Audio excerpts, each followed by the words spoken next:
Shall I, as soon as I share my, okay. There we go. And admit all.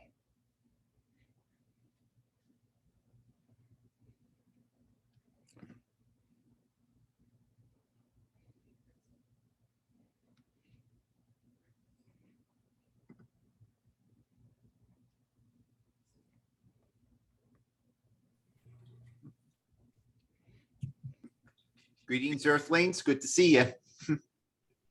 Hey, gang. Good afternoon. Hello. Carolyn Coley. Looks like we're getting a couple of new names this morning or this afternoon, whatever you want to call it. I don't know if you guys got the announcement or not, but Christopher Odom will not be joining us today. He will be coming in on November 18th. So we've rescheduled that discussion, but I have a professor from the graduate program at UCF coming by to give us a quick presentation on what is available in terms of further study here at UCF. If there are any of you who are considering going for instance, a master's degree or master's in fine arts. So she will be talking to us about that. I do have all of Christopher's information though. So I will show you his website on YouTube and his link, his email link and so forth, which I have cited in web courses for you. And then I had a couple of other things I thought we could bring to the conversation this afternoon from the current events world of Hollywood. So we got a little bit of that we can play with today as well. So welcome to anyone who is new to the Capstone One Zoom series. If you haven't been here before, I am your professor. It's nice to meet you. And I'm glad that you could swing by for the conversation. We do this every afternoon on Thursday at 3. And it can yield some good results. So today, what have I got for you? So if I jump over to my modules really quick, so there was a scheduling issue with soon to be Dr. Odom. He had a scheduling conflict. So it had something to do with his own doctoral studies, and his thesis chair had a meeting with him. So he had to bow out until November. But he is a social media consultant, social media expert. And I put him in web courses in week 4, section, I think this is section 4, yeah. And so you could kind of see his homepage, what do we call this, avatar? And you could look for that on YouTube. So his YouTube channel I have here. This is an active link if you want to go to it through web courses, or use this one here. This is his homepage. It's got a bunch of different videos on it. And I just realized I'm not saving my screen with you folks. So let me try that again. How embarrassing. Okay, here is Christopher Odom's information on web courses. And this is his homepage image. And then of course there is a YouTube homepage here. This is an active link. And then this link is to the video that I've embedded in the week 4 information for you to check out, which is specifically about social media. So he's got a number of videos up here about branding, social media, networking, and so forth. And I invite you to go check out his page. It's fairly extensive, and you could garner some useful information from that experience if you choose to go to his site. So we'll have him back in November, on November 18th. So that'll be fun. In the meantime, if you want to get a quick look at what he's got up here at YouTube, this is Chris doing some multi-camera directing at I think this is at one of our UCF sporting events. Here is his about button and a little bit of general information about his experience with the UCF. He's in what we call the TNT program. It's the technology PhD studies. It has a lot of digital media incorporated in it. And so he has a little awareness video for that he's already published. And then he's got quite a number of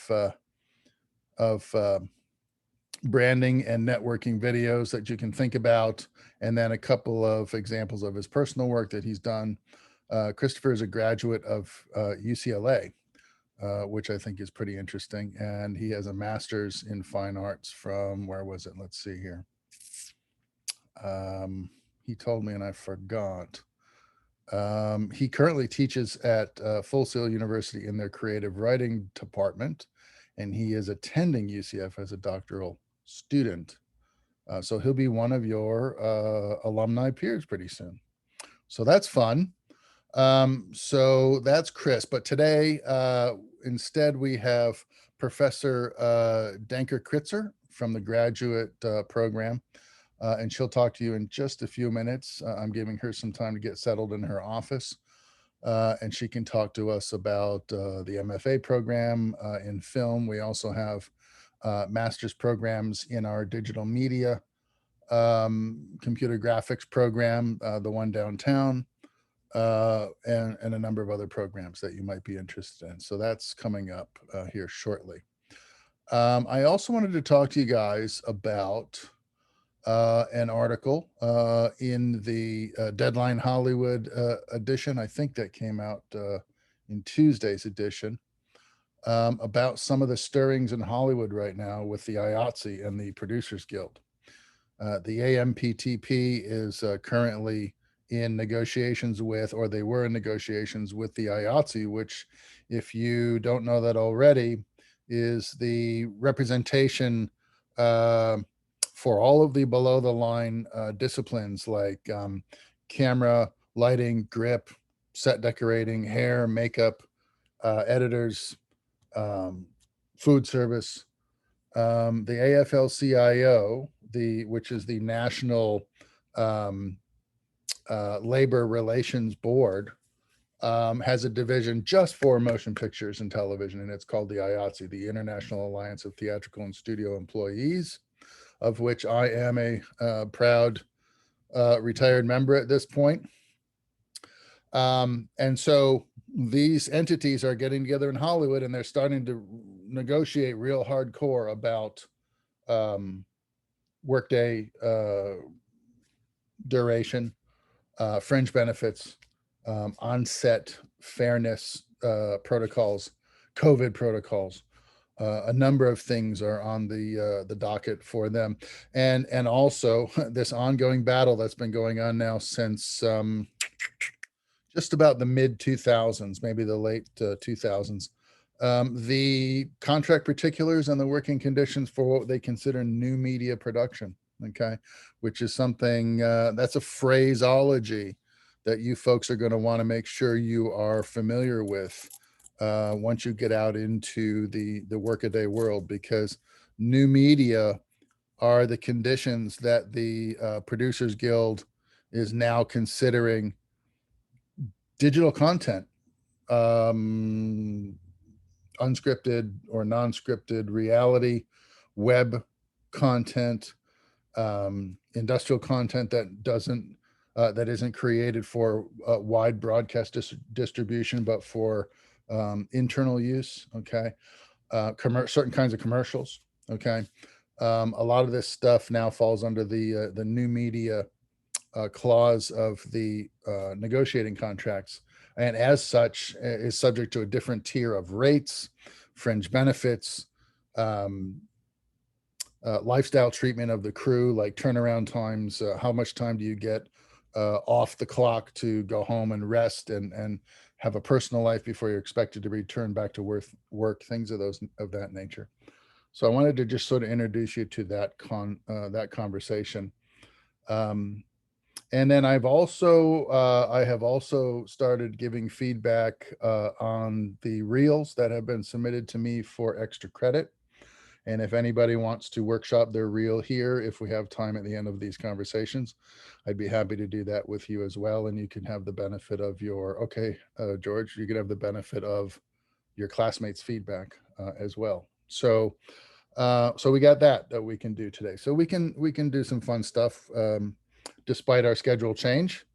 And so let's forge ahead here. So let me go back to let me see if I can find my Deadline Hollywood tab here for you really quick. I think I put it in my yeah, here we go.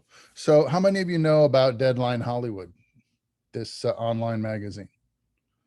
Okay, Matthew knows. So this is a multi-weekly periodical. I made the mistake of ticking the box on my subscription that said, send me all of your all of your communication, and I ended up getting bombarded in my mailbox. So there is a kind of a weekly compilation edition that you can subscribe to, and then you'll get just one or two things in your email box. Every few days. And it's enough to get your sense of the pulse of what's going on in Hollywood. We're in Orlando. Yes, I know that. But as goes Hollywood, so goes the rest of the production world. Okay. So if there's an existential battle going on in Hollywood over workers' rights, trust that those issues will eventually find their way to your market. It might take a year or two for the ramifications to take hold or to ripple way out to the tertiary markets like Orlando and worse. But they will get here eventually. Okay. And what you have right now is a situation where the IATSE, and whether you belong to the IATSE or not, believe it or not, the international and the demands that they make on behalf of their representation, which is virtually, it's the lion's share of the workers in Los Angeles, for instance. Those conditions are considered the gold standard by which all productions are measured. Okay, so they have contractual specifics in place. For instance, the length of the workday, how long the workday can be before the producers or the production company have to start paying additional fringe benefits to the workers for invasions of things like sleep period. Okay. And right now, it probably doesn't seem like an urgent issue for you guys. Okay. But I assure you that it will be at some point when you get out into the working world. The amount of time that you're expected to spend on set versus the amount of time you're allowed to go home and rest, eat, sleep, spend time with the family, do laundry. Okay. Is a negotiating point that is it's important, and it can be critical on long jobs. Okay. If you're on a commercial that lasts for 3 days, pretty much anybody can withstand a beating for 3 days on production, 14-hour days. Music videos are notorious for doing 18, 20, 25-hour days. They hire you for one day, but then that one day is a day and a half in chronological time, and you make a lot of money doing it, but it's not a lifestyle. Trust me.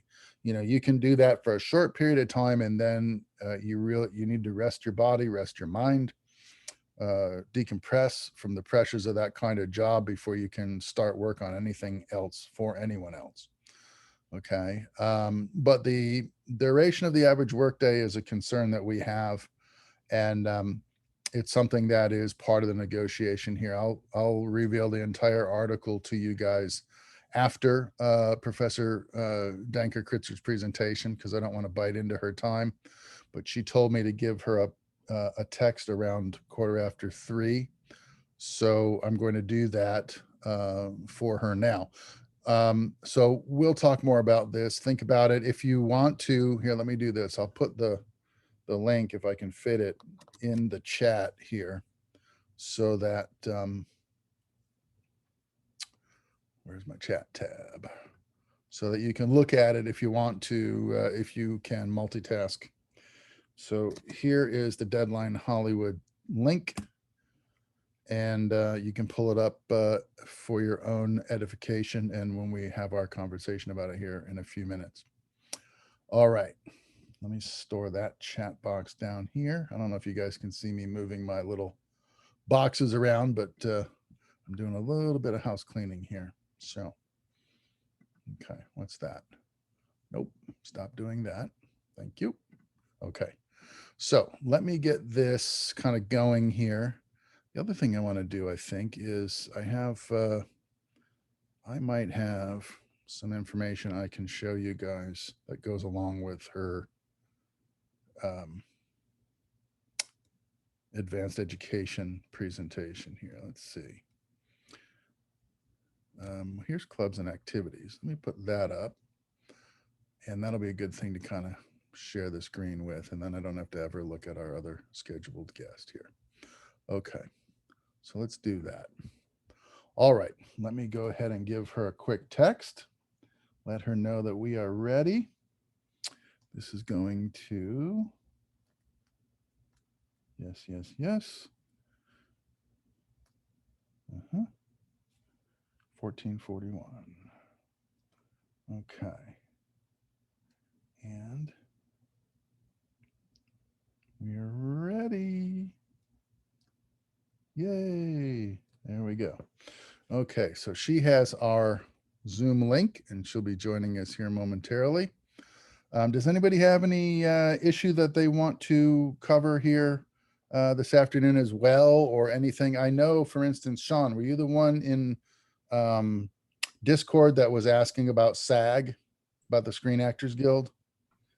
Yeah, I was also like talking about agents in general too, Yeah. because I think it's Okay. good to have agents before you get into the stuff. But Yeah, the thing if you is, can manage like, it. want to know, like, where would be a good place to find these agents, and how do you know that they're good enough? How do you Okay. know they know what's best for the both of you? Yes, I understand. I have an individual I can bring in. We'll look for an opportunity. Here she is now.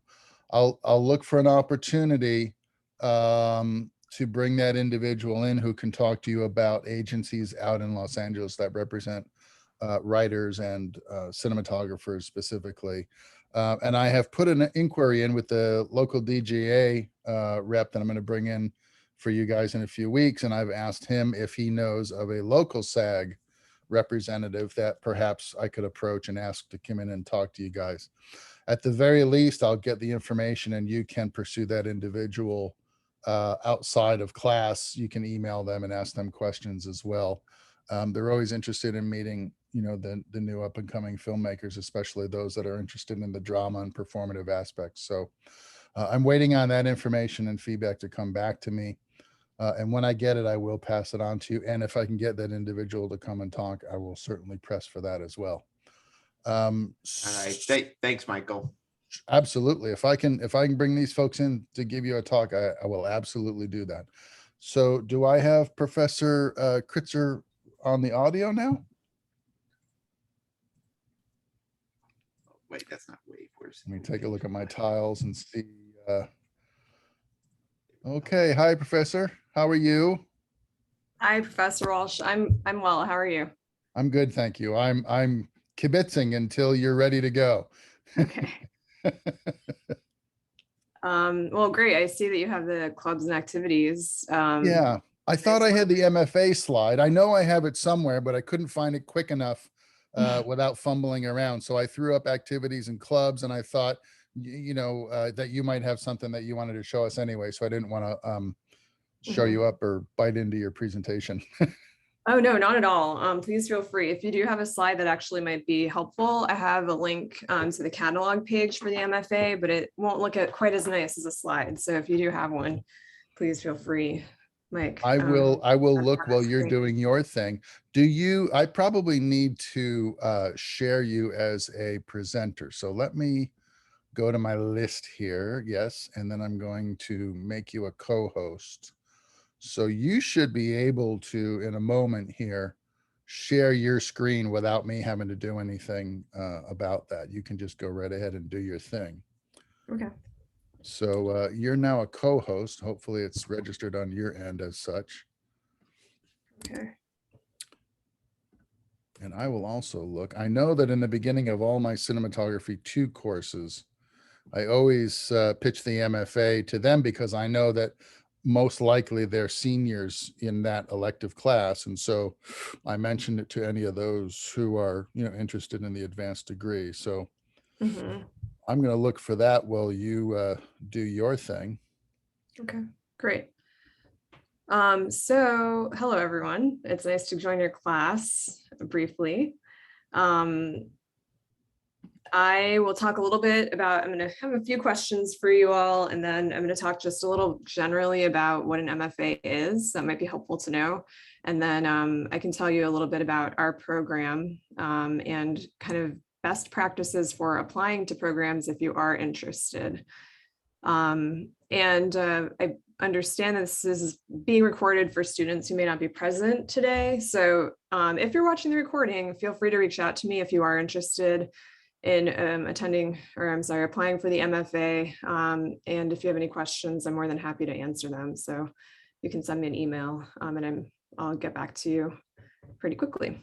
So how many of you, if you could use the reactions at the bottom of the Zoom window, how many of you have heard of an MFA? Start with a really basic question.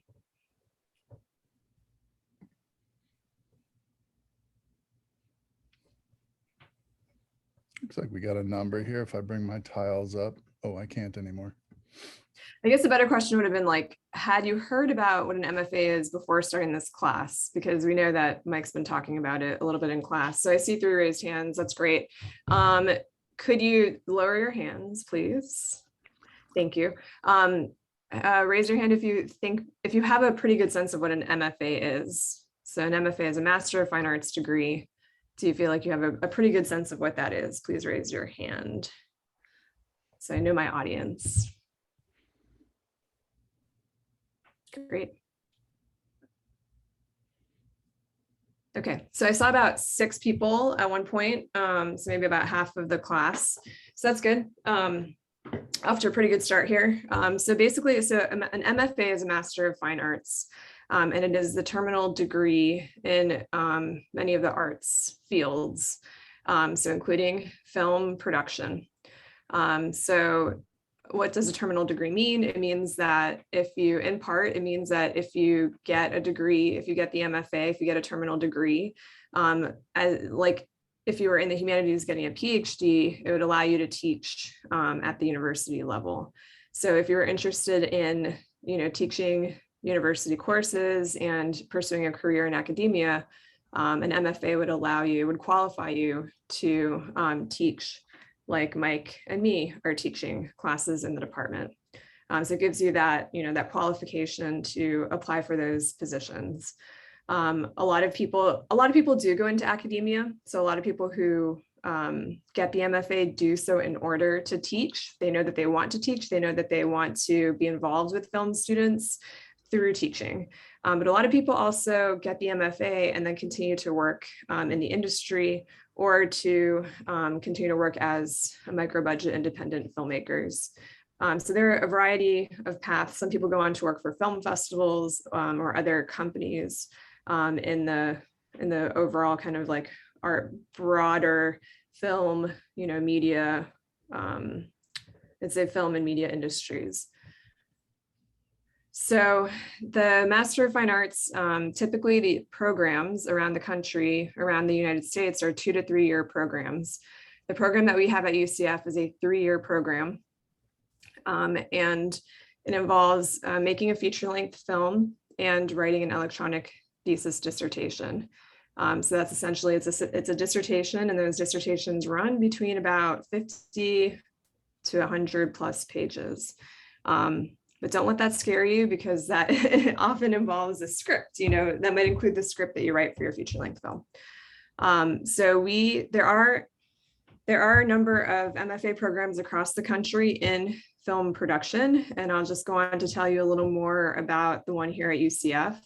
I am the graduate coordinator of our graduate program starting this fall. I began in that role. Dr. Lisa Mills was in that role before. So I can tell you about our program. But since I consider myself a mentor to a lot of students and I teach a lot of students, I tell students to often apply to a number of programs. So I'm always happy to hear when someone wants to apply to our program, and I'm more than happy to give you information about it. But that doesn't prevent me from, encouraging students to also look at other programs and to try to find a good match for you. So mainly I'm here today to talk to those of you who are interested in, the possibility of an MFA and to answer any of your questions about that. So basically I've kind of covered it already, but in a nutshell, the program here at UCF focuses on making a feature-length film or a body of work. So a lot of students who are working in the experimental and documentary modalities, some students in narrative modalities who might be interested in a web exhibition, they would focus on a body of work. They're both completely viable paths to the MFA, but the program is known for, it's called an MFA in feature film production. So that's kind of what most people are interested in doing in this program.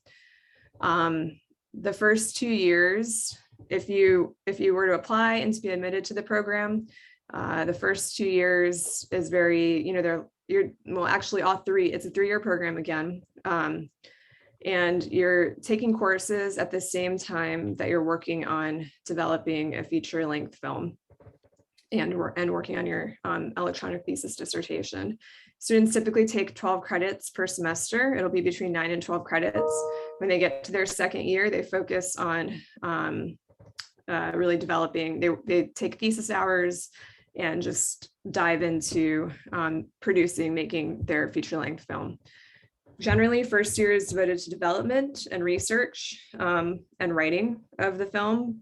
Beginning of the second year starts you off in pre-production. By the summer of your second year, we hope that people are ready to move into production. And then in the third year, you're focusing largely on post-production. And I see that Mike is, thank you very much, Mike, for doing this. Oh, good. I wasn't sure if you guys could see what I'm doing. And if I'm moving too fast, just tell me in the chat, okay? Okay. Yeah, so here you can see what the required courses are, 30 total credits, and then there's some in the required courses, and then there are internal electives. So there are a number of different components to the degree requirements. And this page, what I'll do is put in the chat a link to the catalog page so that if you are interested, that would probably be the first step. If this is interesting to you and you would consider, you want to consider applying to the program, maybe among other programs that you're applying to, go to this page, check out the catalog, see what we're about, reach out to me with any of your questions about it. And then go from there, start working on the application. And I'm always happy to answer questions, but a good place to start is with the catalog. And hopefully my visit here today can also, answer any questions that you might have. This is an amazing list of external electives. Mm-hmm. And I guess these are coming from the broader graduate programs within Nicholson, right? Yeah, well, within and outside of Nicholson as well. So in the School of Visual Arts and Design, a lot of them are Nicholson, but some of them are from SVAD as well. Yeah, this is an amazing list of courses that I didn't realize we had this many graduate electives. Mm-hmm. Yeah, quite a lot. That's amazing. And then we had the internal electives, and then we had the core requirements, and then there's the thesis aspect of this here as well. So this is the feature-length film you're referring to. Yeah. Students start working on it in the classes, but this is where they really start. They work with an advisor that they choose and with their committee, and this is when they really start to focus and work on the thesis film. This is really great. equipment fee and application requirements. Perhaps we should, did you touch on that already? I've been sort of, Just very briefly, it probably would be helpful to look at them quickly. Yeah, let's go through the application requirements, because I will say that the application for our program is pretty dense. So if you are interested, please, I recommend start working on it right away. And that's true for our program and for any program. You should be working in the beginning in the fall before the year, at the very least, before you apply. An important thing to know, everyone, is that January 15th is a very important deadline to meet if you want to qualify for financial aid in the form of GTAships or fellowships, which are great. Then you want to apply by that January 15th deadline. So you want to treat that. We will accept applications after that, but to be eligible for financial aid, definitely apply by January 15th. So yeah, once we go through this, you'll see that it does take time to develop your application. So yeah, official transcript. You do need to have a BA or a BFA in film. That is very much preferred, which applies to all of you. But if you do have friends or you happen to know people who are another degree in other fields who might be interested, we do accept students from other fields if they have a good amount of experience in filmmaking. so the feature film that they produce as a thesis document, that is, that can be a truly full-length feature, correct? Yeah, well, there's the document and then there's the film. So they're working on both. So they could make like an hour and a half feature film. Yes. Yeah. Okay. A lot of our students do. Which is pretty exciting for a couple of you, because I know that you've mentioned, especially if you want to direct, nobody directs in Hollywood right out of film school. It just doesn't work that way. But if you take an MFA program where you make a full-length feature artifact, whether it's an hour and a half, it could be, I suppose it could be a 1 hour documentary, because that's kind of a standard length, hour and a half to 2 hour feature film. That's one strong representative document that shows what your skills are. And from that one artifact alone could put you on an interesting path as, for instance, an executive assistant to a director working in a media market. It's the kind of document that would set yourself apart a little bit from just a degree in a film program would do. And this generally tends to be the way a lot of these folks are going about a directing career. You might end up being an assistant for a number of years before you get your opportunity. But what it does is it kind of shifts you over. It's not really a lateral move. There's an advantage to it.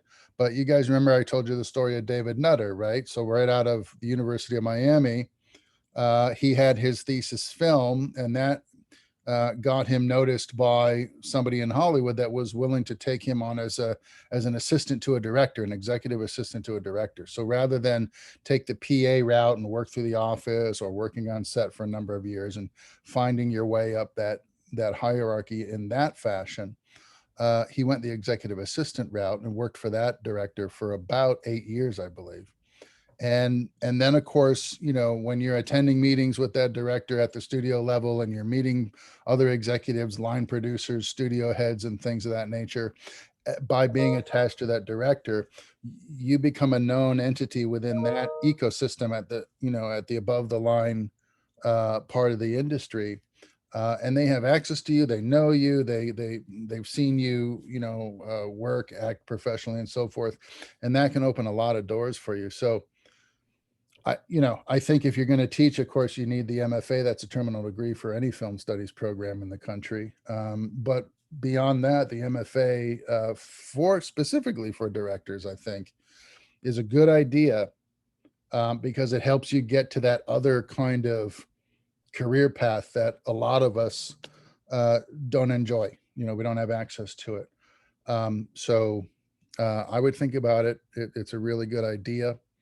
And Professor, do you have any information on any of the other than the film? I know we have a really good digital media graduate degree. Do you know anything about that one? I don't know everything there is to know. So don't, if you are interested, make sure to look into their materials, but there is a digital media MA. I believe it's not an MFA.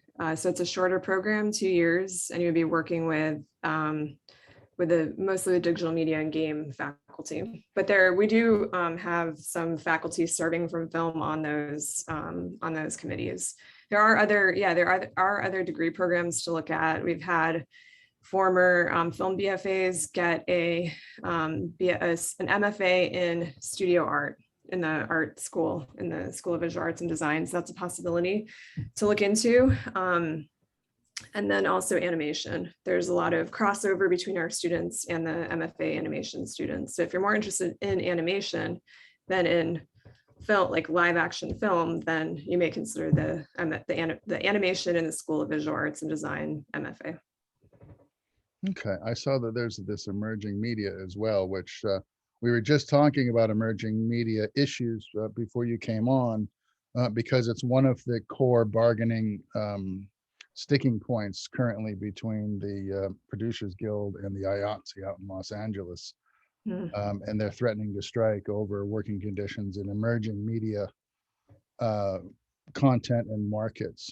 So it's it's interesting now. This is kind of a resonant theme in the zeitgeist right now, if you're looking for topics on Hollywood. Well, this is great. This is great information. I don't want to interrupt you if you have more to say on that issue, but I do want to bring up your other educational focus here at UCF.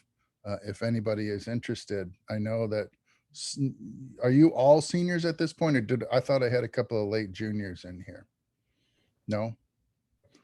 Yes? So I'm a senior. Okay. I really, I don't know how widely known the experimental film portion of the program is, but for those of you who are looking for the really creative outlet in terms of the content that you produce here at UCF and the types of things that you're studying, I'm hearing constantly that you guys are hungry for more hands-on classes where you can get in and you can generate some material and talk about it and look at it and work with it. And experimental media, I think, is a terrific area to study.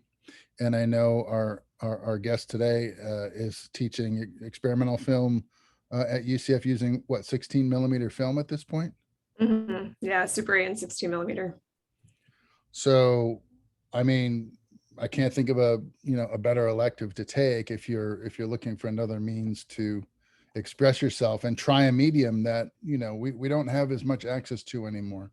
16mm film, I mean, that's all we did in film school back when I was going, and dirt was new. But now we seem to be doing more with the digital, and we don't have as much hands-on anymore with the celluloid. And I think that if you have the opportunity to take that class, I'd highly recommend it, because I think it's an excellent way to learn a little bit more, broaden your horizons about what we're doing here digitally, and understand from whence we came, what these film cameras are all about and what you can do with them.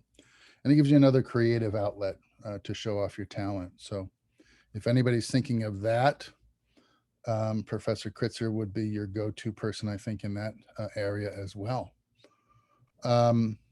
So I know that a couple of you have expressed interest in the MFA. Do we have any questions to open up the forum to that at this moment? Any concerns or any information that we can provide you to help you sort of make that decision? Because it's the deadline for your financial aid is going to come up quicker than you think. We're almost the end of September at this point. So time's going to start flying. Yeah. Please. I think now is a good time for questions.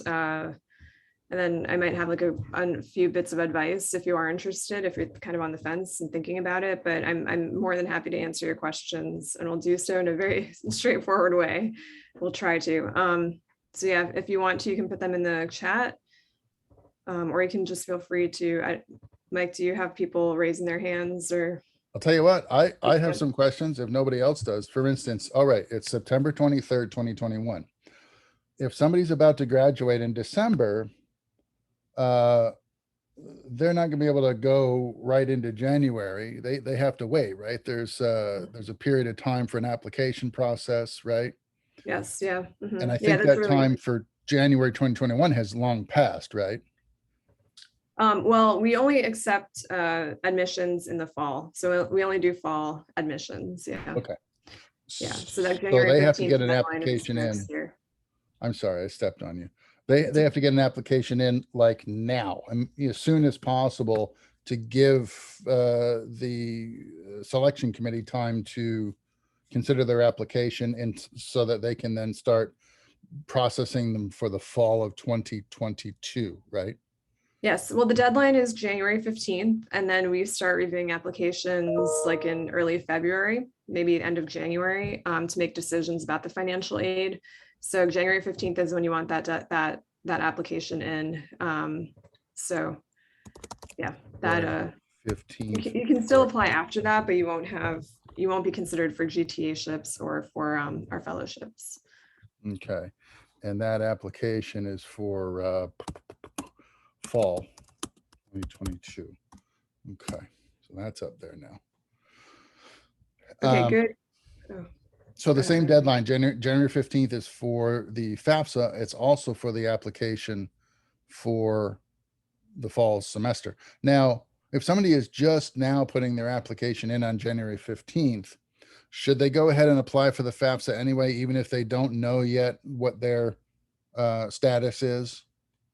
Well, that's a good question. I'm not sure if the FAFSA process is the same at the graduate level as it is for undergraduate level. So the FAFSA would, I think, give you access to loans that you could take out. You're not going to qualify for graduate education. You won't qualify for any grants through the federal process of applying for financial aid. When you submit, so that's kind of a separate process. But when you submit your application to UCF, we automatically consider you for our basically our GTA-ship opportunities and our fellowships. So it's all part of the same. You're automatically considered. That being said, if you know that you want to be considered for a teaching position, so GTA stands for Graduate Teaching Assistantship. Essentially means that you teach and you get paid for teaching, and it helps you also get your tuition waived. In most cases, you get health insurance as well. So it's a great deal for graduate students. It is a lot of work, but you get a lot in return for it. I was a GTA, I enjoyed it, stand by it. Can tell you all day about that, but I won't go into that too much. So you want to, yeah, we will automatically consider you for that. But if you know that you want to be considered to be a GTA, then it is good to talk a little bit about your teaching experience and your interest in being a GTA.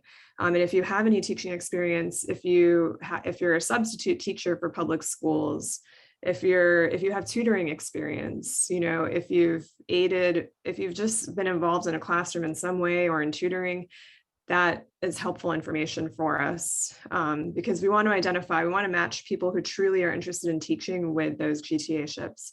They are pretty limited, but people who have a real interest in them are going to be considered, I think, more seriously than people who are not necessarily interested in teaching. So we have GTA-ships that you would be automatically considered for, and then we have fellowships, and those are very competitive. We typically can offer 1 or 2 fellowships per class. And this is something I was going to get into, but we typically admit 6 to 10 students per year. Some years are more competitive than others, but it is a very small class. It's a small cohort. We are very selective. So it's important to spend a lot of time on your application.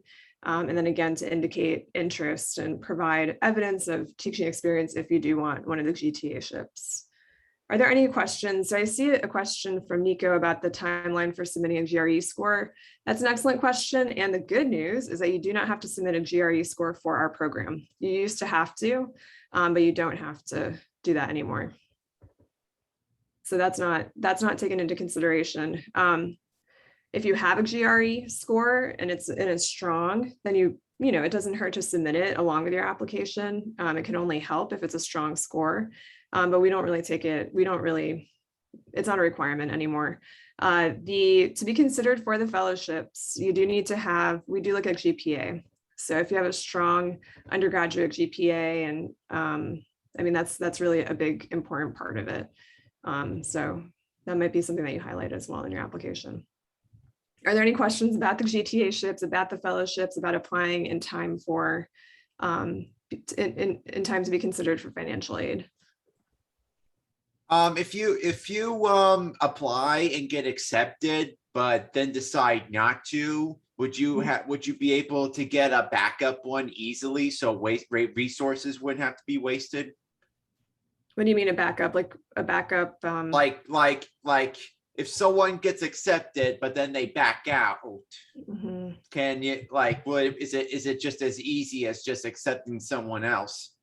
Oh, well, no, not necessarily. We would accept people who are maybe on a waiting list. So we do sometimes will consider a candidate as a maybe candidate based on maybe there's not quite as much experience, or the idea that they've proposed isn't as developed as we would like to see it at this stage. So they might be considered an alternate in case someone else leaves or chooses not to enter. So if we have, very, very strong applicants and one person decides not to come, then yeah, it could be that another very qualified person could be admitted in their place. All right, good. Does that answer your Just in case someone decides, they don't want to have to inconvenience your program at all, Mm-hmm. Yeah, I mean, it happens. Some people might get admitted to several programs and at the last minute, they decide to go to a different one. Maybe they get a funding package somewhere, or someone decides that they don't want to pay the tuition and, a space opens up. That does happen. Is it true to say that, I mean, if you're studying at UCF, regardless of whether you're BA or BFA, that doesn't mean that you're a shoe-in for consideration for the MFA. You have to give a bona fide application with your best effort at rhetoric to convince the committee that you are a strong candidate for further study, right? Right, yeah.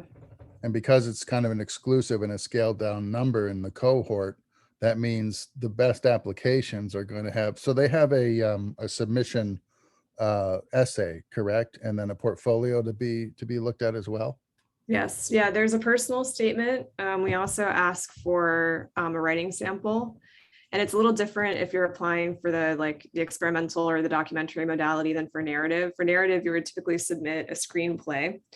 For the other modalities, you might submit a treatment. But in any case, no matter the modality, we want to look at a sample of your idea and of your writing. So we put a lot of weight on that. We want to get a sense of, do you have a strong idea that could be developed into a feature length and actually made and produced in our program as a feature length film or a body of work?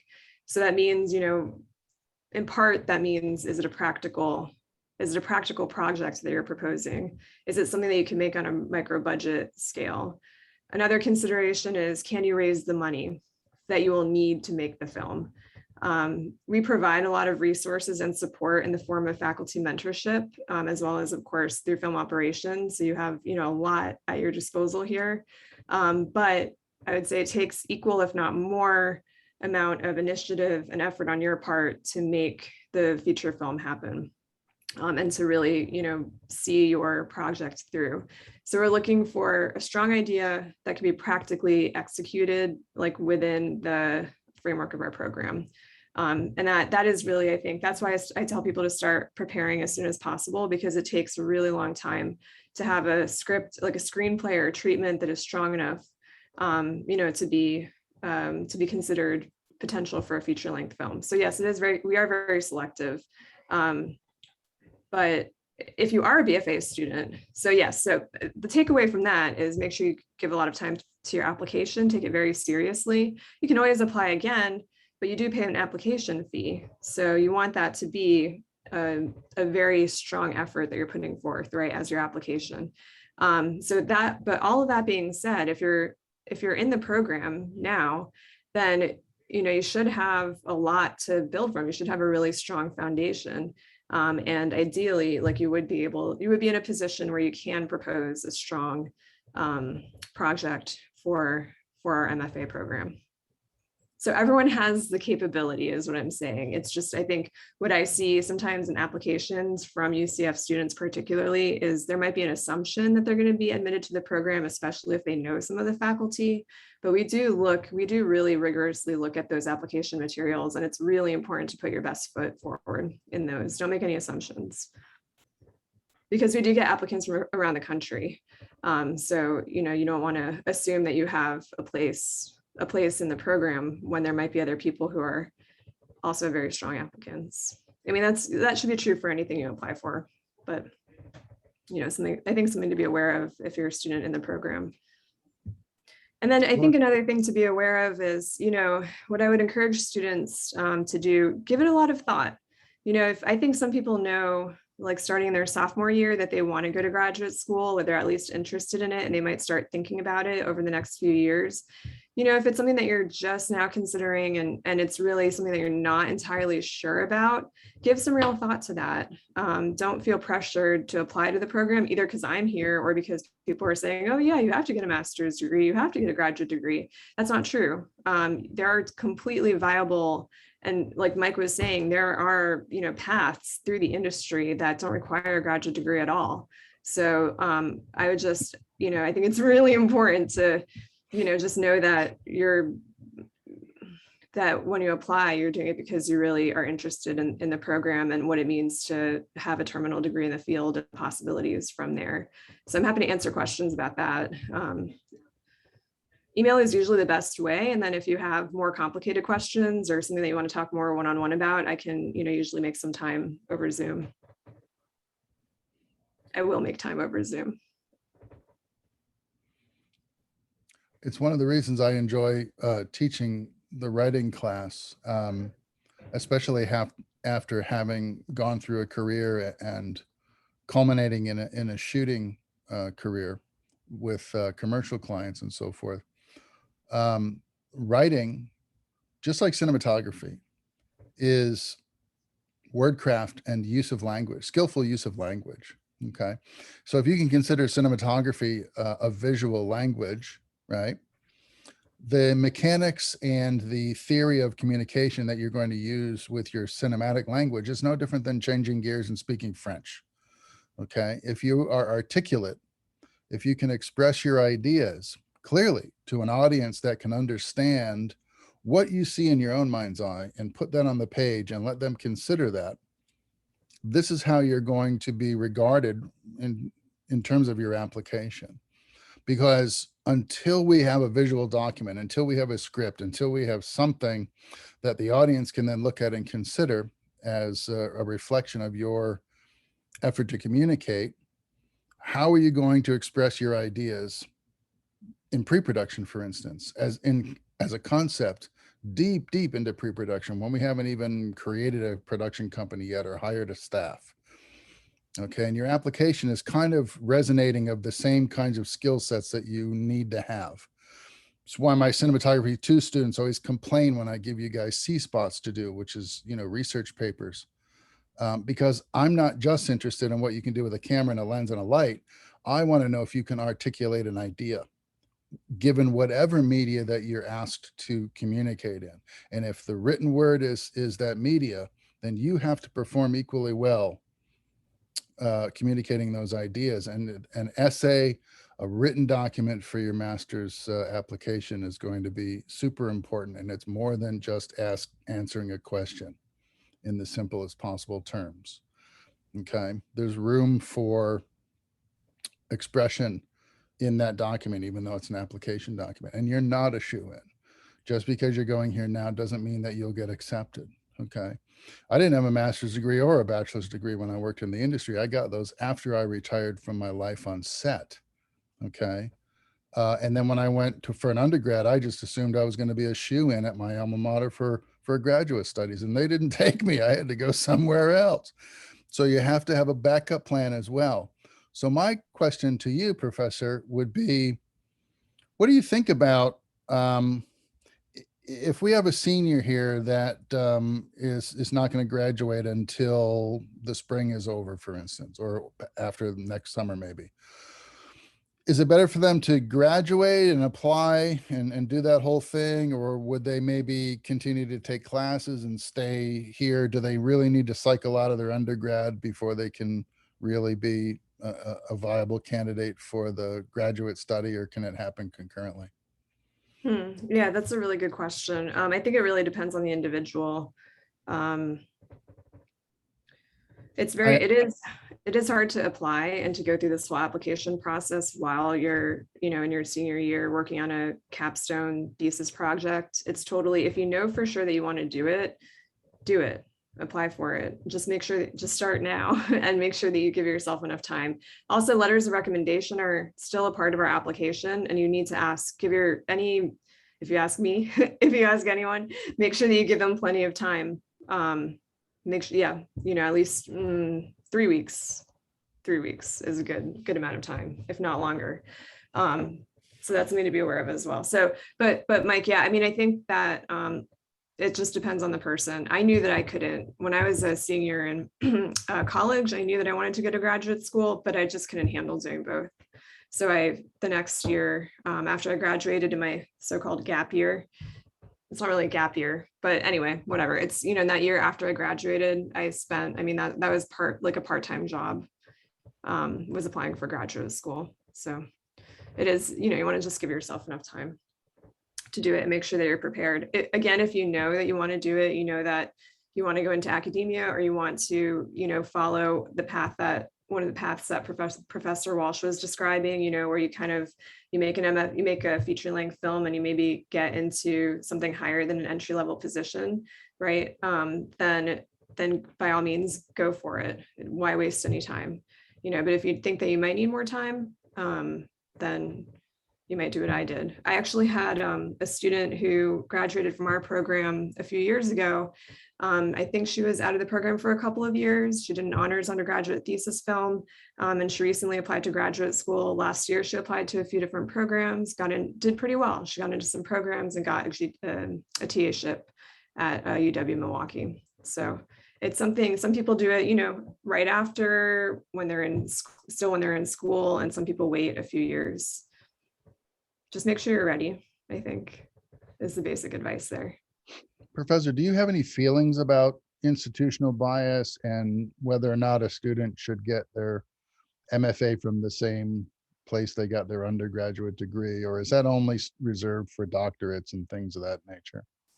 Yeah, that's such a good question. It depends. I think the MFA, there is something to be said for, kind of spreading your wings, so to speak, and going to another program. But I think it's more important. What we see more of with institutional bias is, like, if you want to get hired, I don't know, let's say you really want to get hired at UCF, or you really want to get hired at the University of Miami, it probably would be better to get an MFA at an institution that is not that one, because there does tend to be, sometimes it can affect accreditation, and there is a belief that it's good to have graduate degrees from institutions external to the one that you're working at. Or maybe cross disciplines, perhaps. So if you're teaching, we're talking about, it's a good idea to have variety in your education, so you have a variety of points of view. Or perhaps maybe, say, a film undergrad and a new media graduate degree might be enough of a cross-disciplinary training that it would represent a significant similarity to maybe going to a different university.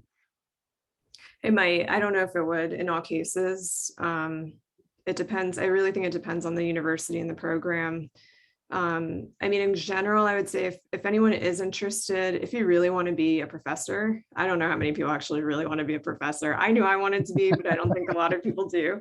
If you really want to, the safest thing, if you really want to be a professor, is to be open to moving anywhere that jobs are open, because they're not, they're just kind of few and far between. Nick Tortoise, one of our recent graduates, he was, probably some of you know him or took a class with him. He recently moved to Pittsburgh, and he is teaching at the Community College of Allegheny County in Pittsburgh. Milos, who was also teaching for a while here, is now an assistant professor, I believe, at the University of Oklahoma.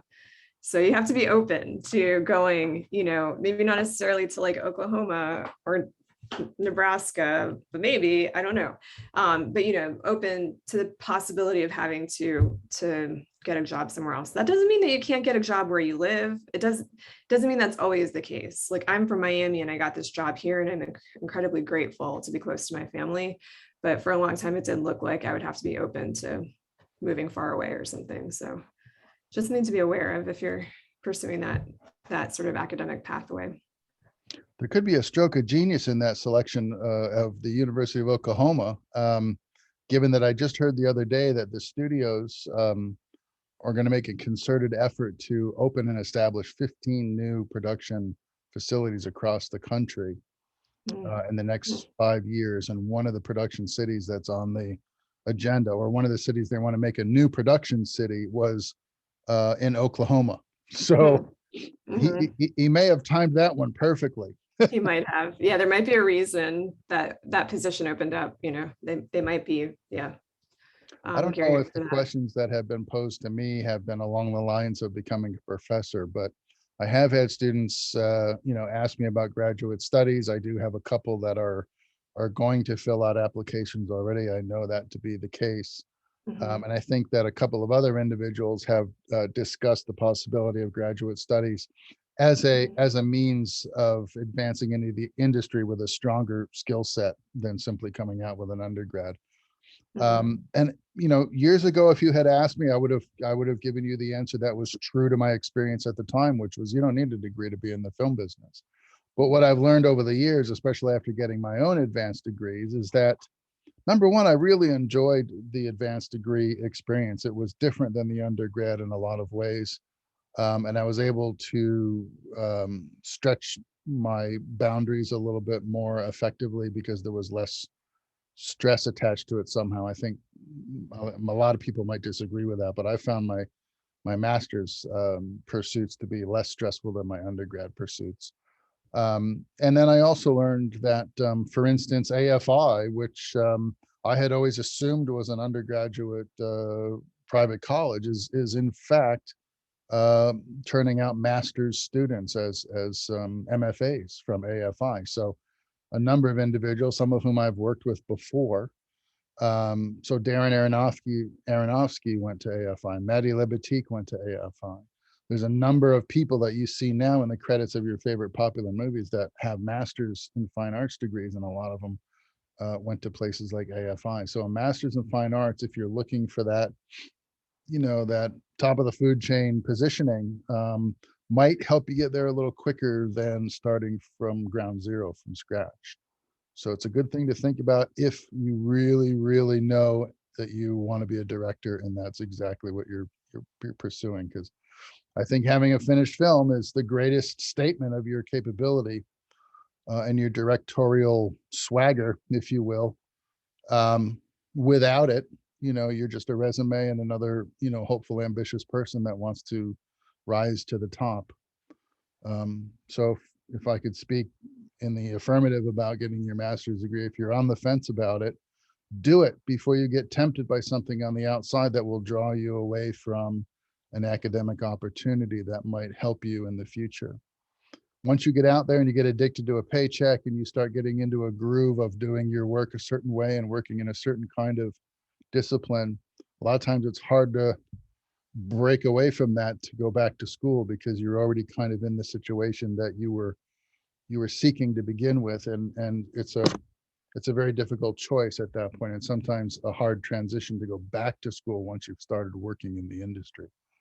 So think about that as well, and really think about, are you ready to step out into the industry, or do you feel like you could benefit from another 2 years of study and creative leg stretching, if you will? Another document that you can show people, another reel, a film, something that would be about raising your confidence level. Because if one thing is true out there, is that your resolve will be tested at every turn.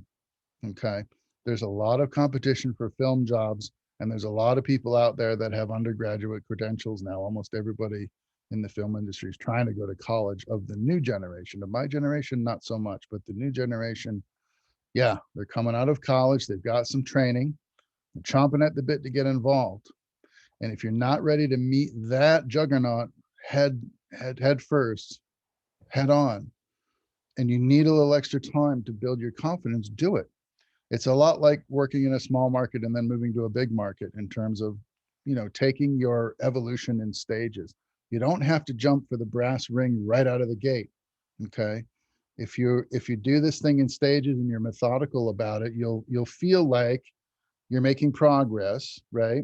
It may feel slow, but there's nothing slower than sitting on the sofa unemployed, out of school, so you have no rigor anymore that's at least keeping you occupied on a daily basis, and you're just kind of sitting there unemployed waiting for an opportunity or waiting for the phone to ring. That's the slowest possible mental curve you can be on. So just because you stay in school to get an MFA doesn't necessarily mean you're not getting somewhere. You are getting somewhere. You're developing more proofs of your skill and ability. You're gaining more confidence. You're getting another year or two older, so you have your worldly experience to add to all of that, and you're going to come out in fighting shape.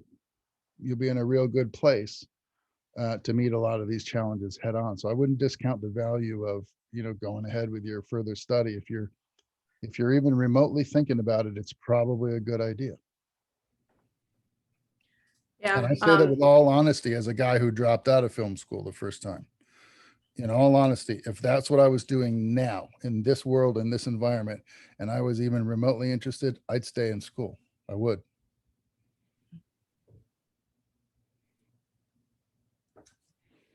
Are there any other questions that I can answer quickly?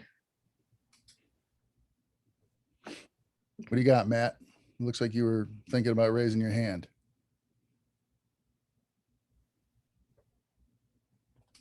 It's Oh, okay. no, I didn't have any question. I'm sorry. Okay. You satisfied, Sean? You just honestly, you just given me a lot to think about. All right. Well, that's not a bad thing. But it's not. But I haven't stopped thinking about how it since the beginning of the semester. This choice has been going on for a long time. Should I take that opportunity to start my career, or do I need the graduate program? Because honestly, I don't know. I really don't. It's a tough decision to make. It's like the biggest choice I've ever made, harder than any class I've ever taken at the school.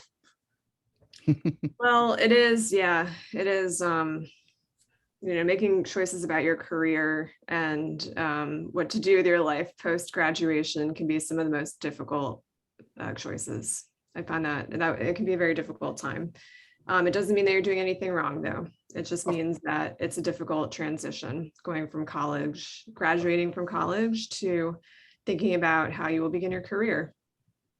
So it's good to prepare yourselves, but when you're there, remind yourselves that it's not, if it's difficult, it's not necessarily your fault or that you're doing something wrong. It's just a difficult transition. How about some of you other folks that are joining us here after being away? Helen, Nico, Cody, any thoughts on any of this? Are you guys good to go? I know, Cody, I think you were with me yesterday at MBS. Yeah, I'm just super torn still. I'm just gonna have to give it a lot of thought. I'm torn both ways. I'd really love to enter the industry with a feature under my belt, but yeah, I don't know. It's a tough choice. It is. It really is. But then it makes you wonder, do you need the graduate program to make your own feature? I mean, it would certainly be really helpful, being that I don't have a lot of my own equipment. So fundraising and renting for a lot of that would be a huge cost. So that's you know what? I mean, I don't discount that observation at all. Access to resources in a graduate program is a huge advantage. Okay. Because outside, if you don't have the means, you're going to be renting, buying, borrowing. Not to say that doesn't go on anyway, But, you know, you'd be starting from a significant deficit if you weren't attached to a program with the amount of resources that we have at UCF, which I think is, we have an embarrassment of riches in certain circumstances in terms of, you know, the access to resources and supplies and things that you need. And, you know, quite frankly, the advice of your instructors that are there, you know, I mean, I certainly don't hope that I lose communication with you folks after you graduate. I mean, I'm hoping that you'll check in, you know, and keep us apprised of your progress and so forth. And if that means that you're in the graduate program, you know, simply because you've transcended the undergrad and you're studying deeper, more thoughtful topics, doesn't mean that, you know, you can't stay, you know, keep us apprised of your progress. So there's a lot to be said for the resources available to you at the institution, whether it's this one or another. So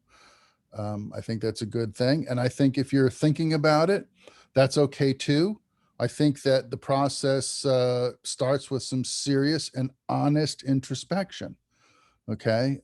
You might not be ready at this stage in your career or in your adult life to go into graduate school. You know, I was chomping at the bit to get out of undergraduate school. I had to get out there because I do better when I've got it around the neck or the tail, if you will. And I had to wrestle it that way. But eventually you can go back and get this experience. Maybe you want to work a couple of years in the industry, figure out where your orientations lie, and then further your education with that focus in mind. And that could be one of the strongest solutions or plans that you could expedite for yourself. Is if you're not sure what you want, or if you're not sure if you want the additional education, you know, the Orlando market is a little it's a little sparse, but there's enough there if you know where to look. Like we had Janelle in it with Production Hub the other week, right? If you know where to look, you know the stones you have to unturn to find local work to keep you busy for, you know, a year or two. That might be a good idea. There's, you know, the resonant theme here is there's more than one way to skin this cat, right? There's always more than one way to enter the industry and to succeed. And your own honest introspection is going to be the best guide for that plan of action, for that course of action. Okay.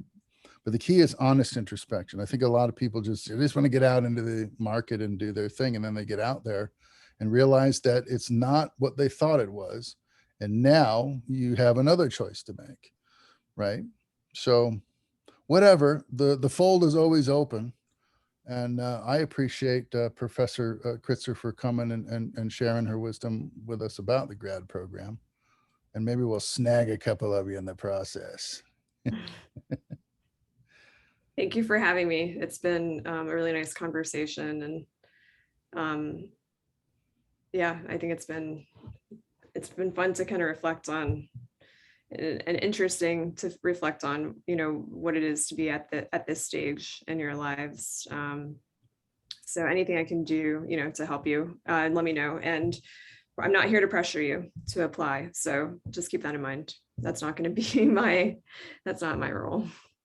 There's enough pressure as it is.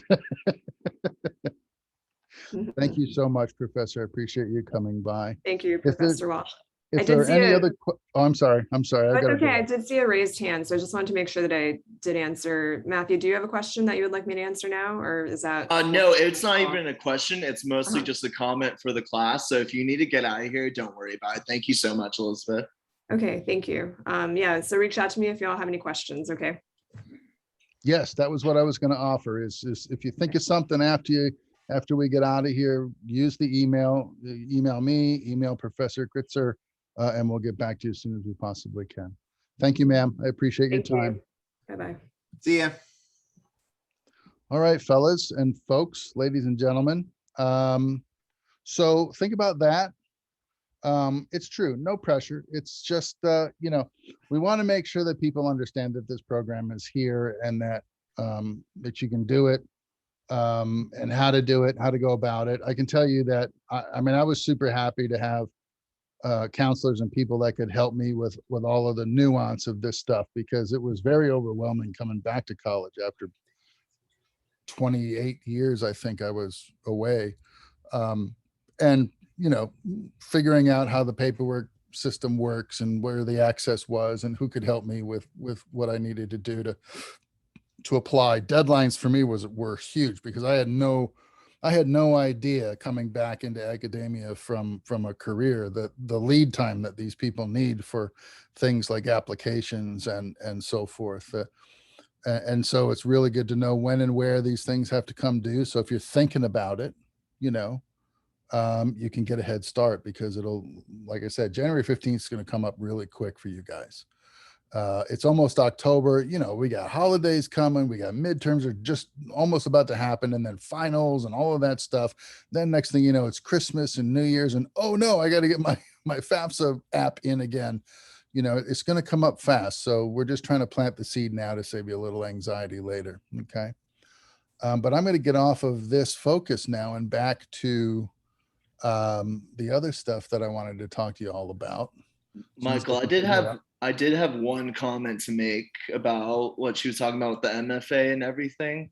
Yeah. And it sounds great, but she also did say like you are responsible for finding the funding for your film. Is that correct?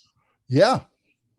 You know? Yeah, that's gonna be a toughie as well. Like there's Well, I some mean, things- for me, I mean, that seems kind of like, not to say that it should be that way. You should definitely like be held responsible for your own artistic endeavors.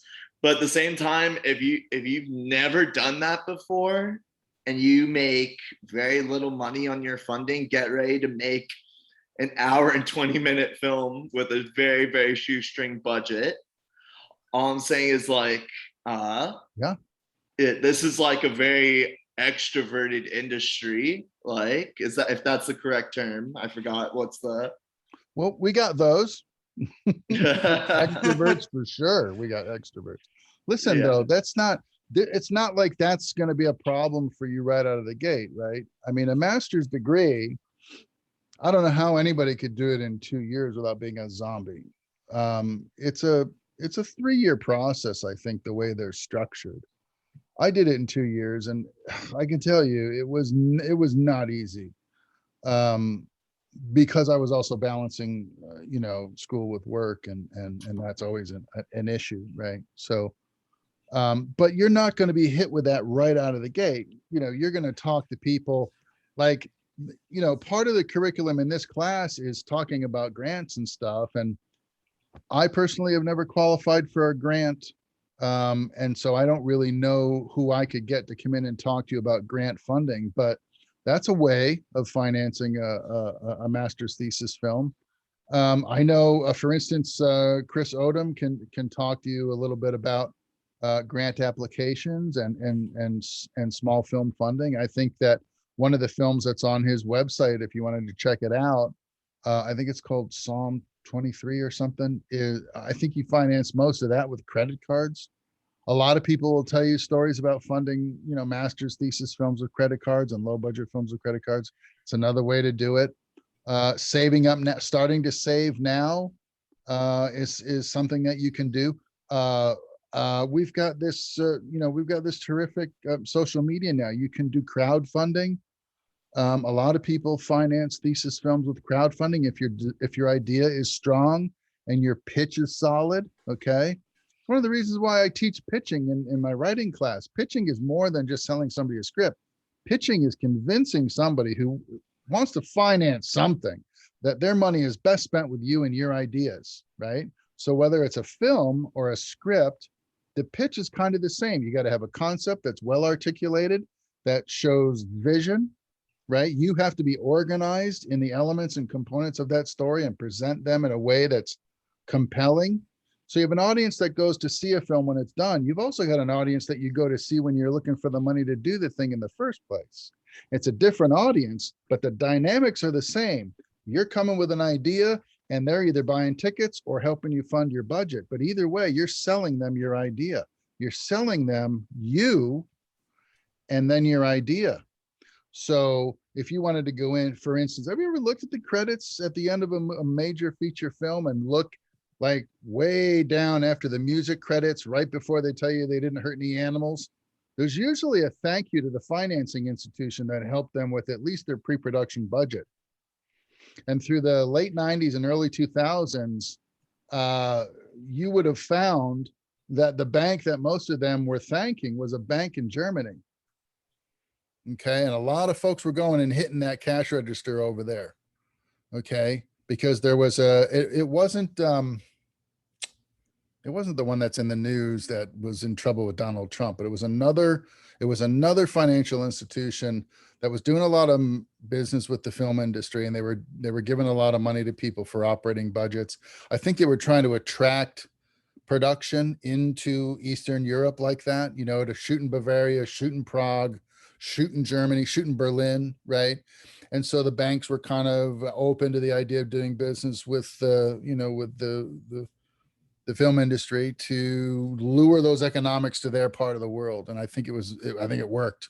We ended up with studios in Prague, studios in Bavaria, studios in Poland. Okay. Studios in Prague is in Czechoslovakia, but you know what I'm saying? They pulled economics into that side of the world that weren't real strong over there. Now, if you look at Netflix, a lot of the stuff that's on in Netflix, like The Dark, for instance, which was an awesome TV series, was done in Berlin. It was done in Germany with German financing. Okay. So banks are really helpful. I'm just never successful at crowdfunding, but I know that there are people that have had success with crowdfunding. Who was the guy that did Mandy? Didn't he crowdfund his last one that got everybody with Nicolas Cage? Didn't he get everybody kind of in an uproar about that film? So, there's lots of different ways for you to, there's student grants that you can apply for once you're in school, right? You'll get information about that will help you as you move along. But you got to figure it out, just like everything else you got to figure out, where am I getting the money from? If any of you are inclined to be a producer in your life after film school, unless you're a writer and you're getting a producer credit for having written the script, the other thing producers do is they get money. They supervise production, they represent the studios, or they get money for production. Okay. So if you're going to be a producer, this is part and parcel with the job. So if you don't have any idea how to acquire money, you might not be a producer. I say that in all, seriousness, but as nicely as I can, that's the job. So I think if you're a director, one of the smartest things you could do is find a producer and team up. You're the vision and they're the money, and start your partnership that way. Or if you feel like you're a budding or junior producer, attach yourself to an existing producer. Where do you think we got Jerry Bruckheimer from, folks? Jerry Bruckheimer was attached to somebody else for the first half of his career, right? Anybody know who that person was? He's passed away now, but Jerry Bruckheimer's mentor was Don Simpson. Look at the credits of, for instance, Top Gun. Top Gun put those guys on the map, and the first few films by Tony Scott. Okay. So Jerry Bruckheimer was a junior producer working for an established producer, Don Simpson, learning the ropes from him and learning how to get financing, learning how to manage studio expectations and all of that. So, so you won't get hit with that right out of the gate. That's something that you can work on while you're studying and figuring out your grad stuff. There's not as much study. It's more about making your film. You're going to go through the stages of making your film as graduate study topics, right? So, it's almost like you're going to spend the whole time doing things that are contributing to the completion of your thesis film ultimately. So it's a process of stages you're going to go through. But any other questions you have, you can forward to either Professor Kritzer or myself. And if I don't know the answer, I'll certainly find somebody who can answer you to your satisfaction. Okay, having said that, let's shift gears again to this article that I have here for you guys. So, okay, working conditions. Let me just go through the article and see what you think. It's not really that long. So apparently last week, the IATSE and the AMPTP, this is the Producers Guild in Hollywood, okay? The American Motion Picture and Television Producers, okay? The IATSE is basically labor. It's anybody in any craft that is below the line. Do you guys know what the line is that we talk about in terms of film staffing? Above the line is, go ahead, Keith, you're nodding your head. Take it away. So above the line, essentially, like the actor. Didn't really hear you there. And below the line is just like an on-set production crew and transportation or grips, stuff like that. Below the line might not be on set. You could be an office PA and you're below the line also. Okay, accountants are hold below on. the line. All right. Sorry. Above the line is management, and below the line is labor. Okay. Do you know who sits right on the line? The cinematographer. The cinematographer is straddled on the fence, right? With the crew on one side and the management on the other side. And that person is walking that tightrope between the two economic concerns, right? And as far as I know, the cinematographer is the only, maybe the production designer might be the other one. They're walking that tightrope together. Everybody else is either labor or management. Okay. So DGA, what do you think? Labor or management?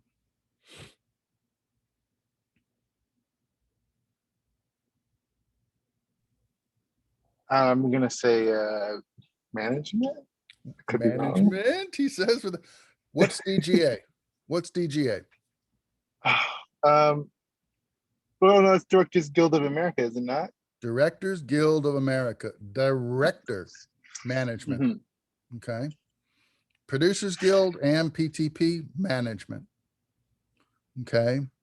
You might argue that accountants are management, but they're really not. They're on the side of labor. They're represented by the AFL-CIO. So how about assistant directors? I'd say they're below the line. What's their job? They assist on set, right? It's anything they'll go and get things that are needed or requested of them. PAs will do that. The assistant directors are managing the production schedule. They're above the line. The assistant, and the way you can think about this is if you get a residual deal from the movie you're on, you're above the line. That's a perk, right? That's one of those fringe benefits you get as part of management, right? It's like a commission, or it's like a, you know, it's a little thank you every time that movie plays on Netflix, or you see it in the theater, or it plays on NBC as a Monday night movie or whatever.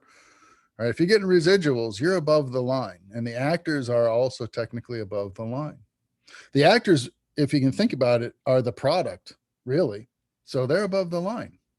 So your actors, your directors, your assistant directors, above the line, and everybody else but the cinematographer is below that line. Okay. So below the line means that you are under the auspices of the labor contracts from the AFL-CIO/IATSE. Okay. So when we say that IATSE is in negotiations with the Producers Guild about working conditions and contract stipulations, that means that all the people that are basically making the film are in dispute with the people that are going to benefit from the profit sharing of that film. And they're making a set of demands, specific demands. So let's see what they're talking about here. So last week, I guess they had been going through a series of discussions. And last week, the IATSE said, you know what, you guys are talking around in circles, but you're not answering the question. Are you or are you not going to give us our list of demands? And they walked out of the last negotiation talk. and said, look, when you want to talk seriously about this, you let us know. And they walked out. So of course that gave the AMPTP all of the fodder they needed in the news media to say, oh, the IATSE walked out of the negotiations. They're the bad guys here. We are trying to give them a new contract and they walked out on the negotiation. Well, let's see what really happened. So the Producers Guild said in a statement that it put forth a deal closing comprehensive proposals that meaningfully address the IATSE's key bargaining issues, and that in choosing to leave the bargaining table to seek a strike authorization, the IA leadership walked away from a generous, comprehensive package. Well, let's see what that generous package was. The IATSE says it received more than 50 reports of 14-hour workdays in the first 7 months of 2021. One of the things the IATSE is trying to do is rein in these long production days, okay? The 12-hour workday was a contract stipulation that was in place forever. When I got into the industry, it was a 12-hour contracted workday. And when I left the industry on set industry, it was still a 12-hour contracted day, but what was happening was they were starting to play games with how they structured the 12 hours on the clock. Okay. It used to be that everybody got it's still the case. Everybody gets something called a turnaround. Okay. And what a turnaround is it's the period of time from when the assistant director calls wrap and you guys are off the clock to when you have to come back the following workday. And the following workday might be Friday if you left on Thursday, or Tuesday if you left on Monday, or Monday if you left on Friday, or Monday if you left on Saturday, depending on whether you're on a 5 or 6 day work week. Okay. And the other thing that has to happen, if it's over a weekend, you have to get a weekend turnaround. So there's a daily turnaround and a weekend turnaround for contracted labor that work on a movie or a television show. Okay. And the way they used to structure the turnaround time for the crew was based on the turnaround time for guess who?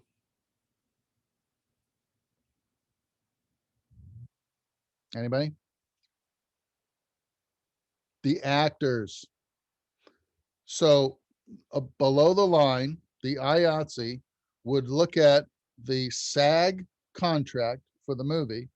And if their contract said the actors can have 12-hour sleep interval, then the IATSE strove for the same bargaining detail, the same stipulation. If the actors don't have to come back for 12 hours, why should the crew have to come back for 12 hours? And everybody was okay with that except one division of labor, the Teamsters. But the Teamsters had a legitimate argument to make. And theirs was, look, just because you think you're going to start at 7 a.m. on Hermosa Beach next week on Monday doesn't mean that we can get all the trucks there without infringing or invading on a weekend turnaround time. If you guys are going to shoot until 11:30 p.m. on Friday night, because the turnaround has been cycling from morning to afternoon, from Monday to Friday, a little bit later every day, by the time we hit Friday and we're leaving work at 11:30, 12 o'clock midnight, and you want everybody back at 7 a.m. In order for you to start at 7 a.m., we've got to have the trucks moving maybe at 4 a.m. And the problem is it becomes an infringement on our sleep interval, on our turnaround time. So the Teamsters negotiated for less turnaround time. And they did that knowing that they have opportunities during the day to rest while they're on set. You know, if, for instance, I have a production van, I have a 45-foot trailer full of lighting and equipment, right? Once that truck is on set and I'm working out of it, it's on set for 12 hours. It's not like it shows up and comes and goes during the course of the afternoon while I'm working on set. No, we open up that truck, we fillet that truck, every door and belly box and everything gets opened up, and we start pulling gear out of it and working out of the truck and making the movie. So that driver had to get me that truck in time for crew call. And he's going to move that truck at the end of the day when we're done shooting at, say, a downtown location. Right. But in between dropping the truck on set and then leaving with it that night, he's got some time where he can rest and, he can do things like we used to say, go to Dr. Ivor's office, which was a room on the Honey Wagon on set that they labeled Dr. Ivers, Ivers, and it's really drivers, right? The assistant directors would be given a room in the Honey Wagon to do paperwork. Each key actor would get a room on the Honey Wagon to rest in between their time on set. And the drivers would get a room where they could rotate guys in and out to take like an hour nap or something if they had to get to set really, really early, significantly more early than the rest of the crew. So production van drivers and actors drivers have these horrible turnarounds because let's say you're a driver and you're assigned to drive an actor to set who goes through a prosthetic makeup process, right? So let's say you're on a space movie like The Mandalorian or something, and you're say it's Star Trek and you're a Klingon, right? Well, you don't just walk in at 7 a.m. with the rest of the crew and you're a Klingon, bing, here I am. You probably have to go through 3 or 4 hours of makeup in the chair, they call it, before you can go to set. That means the driver has to get that actor to set, not at 7 a.m. at crew call with everybody else, but at 3 a.m. so the makeup people can start with the prosthetic application, okay? So that driver is on a different clock than everybody else, right? And so they contracted for different turnaround times and so forth. There's a lot of complexity to the way this stuff works. Turnaround time is one of the issues that the IATSE is arguing about. They're saying you can't work these people 14, 15 hours. That means they get 9 hours. In a place like Los Angeles, for instance, I remember when I lived in Burbank, if I had to work at Hermosa Beach Studios, or if I had to work at, Hermosa Beach Studios is where we did, we did a couple of films down there, Eagle Eye and something, I forget what else we did down there. But from Burbank in the morning, if I had a 6 a.m. call at Hermosa Beach Studios, I could get there in 40 minutes from Burbank because there's really nobody on the highway at that hour at 5 a.m. But if I had an 8 a.m. call, forget it. It would take me 2 hours to get to Hermosa Beach Studios. In the afternoon, given that I had a 6 a.m. call at Hermosa Beach, if we were only working a 10-hour rigging schedule, what time am I going home? 4 o'clock in the afternoon, plus an hour lunch, 5 o'clock in the afternoon. Guess how long it's taking me to get home if it took me 35 minutes to get to work in the morning? 2.5 hours. Okay. So if they work me for 15 and then I get a 9-hour turnaround, they want me back the next morning at the same time, and I got a 2.5 hour drive home. How much time do I have to kiss the wife, pat the kids on the head, have something for dinner, maybe look at something on TV, maybe take a shower before I got to go to bed? And then how much sleep am I going to get? Like 4 hours, maybe. 9 minus 2.5, right? 6.5. You're not going to walk right into the house and into the shower. That doesn't happen. You got to kiss the wife or you're going to end up divorced before long, right? You got to pat the kids on the head or they won't know who that guy is that comes in and out at weird hours, right? So maybe you have a little something to eat, say hello to the family, get into the shower. What do you got now? Like 5 hours sleep at best, right? And that's not a lifestyle. That's not a lifestyle. So what the IATSE is saying is, we gave you guys a contracted 12-hour workday once upon a time, and you've been abusing it for the last few years by going 14-hour days. And the logic is, well, if we give you an hour off for lunch while we're at the studios and then we bring you back and we do even a half an hour of grace period after the last shot, we're looking at 13.5 hours. And then by the time you clean up all your gear, we're looking at a 14-hour day. There's no way around it, right? And so they've been making that argument now for several years and getting away with it. And of course, the crew says, well, I am getting double time after 14, let's say. So if we're there for 15 hours and I make $38 an hour, for that last hour we're at work, I'm actually making $72 an hour. But I can tell you right now, after you work enough 15-hour days in a row, there's no amount of money they can pay you that you would accept in lieu of sleep. Okay. Because you can't go that long without a significant rest period before you're just not productive. Okay. And then you start getting sick because your immunity gets run down because you don't have enough rest period between work. You don't have enough cool down time. Your body doesn't have time to bounce back from the violent lifestyle of working on set, like, like we used to do, which is hard labor for 12, 14 hours. And then drive for 2.5 hours, plus the half an hour in the morning is 3 hours in the car back and forth. Okay. It's just not sustainable. And the IATSE is finally putting their foot down and saying, we don't want this stuff anymore. They are maintaining that people are dying behind the wheel, falling asleep on their way home from a long workday.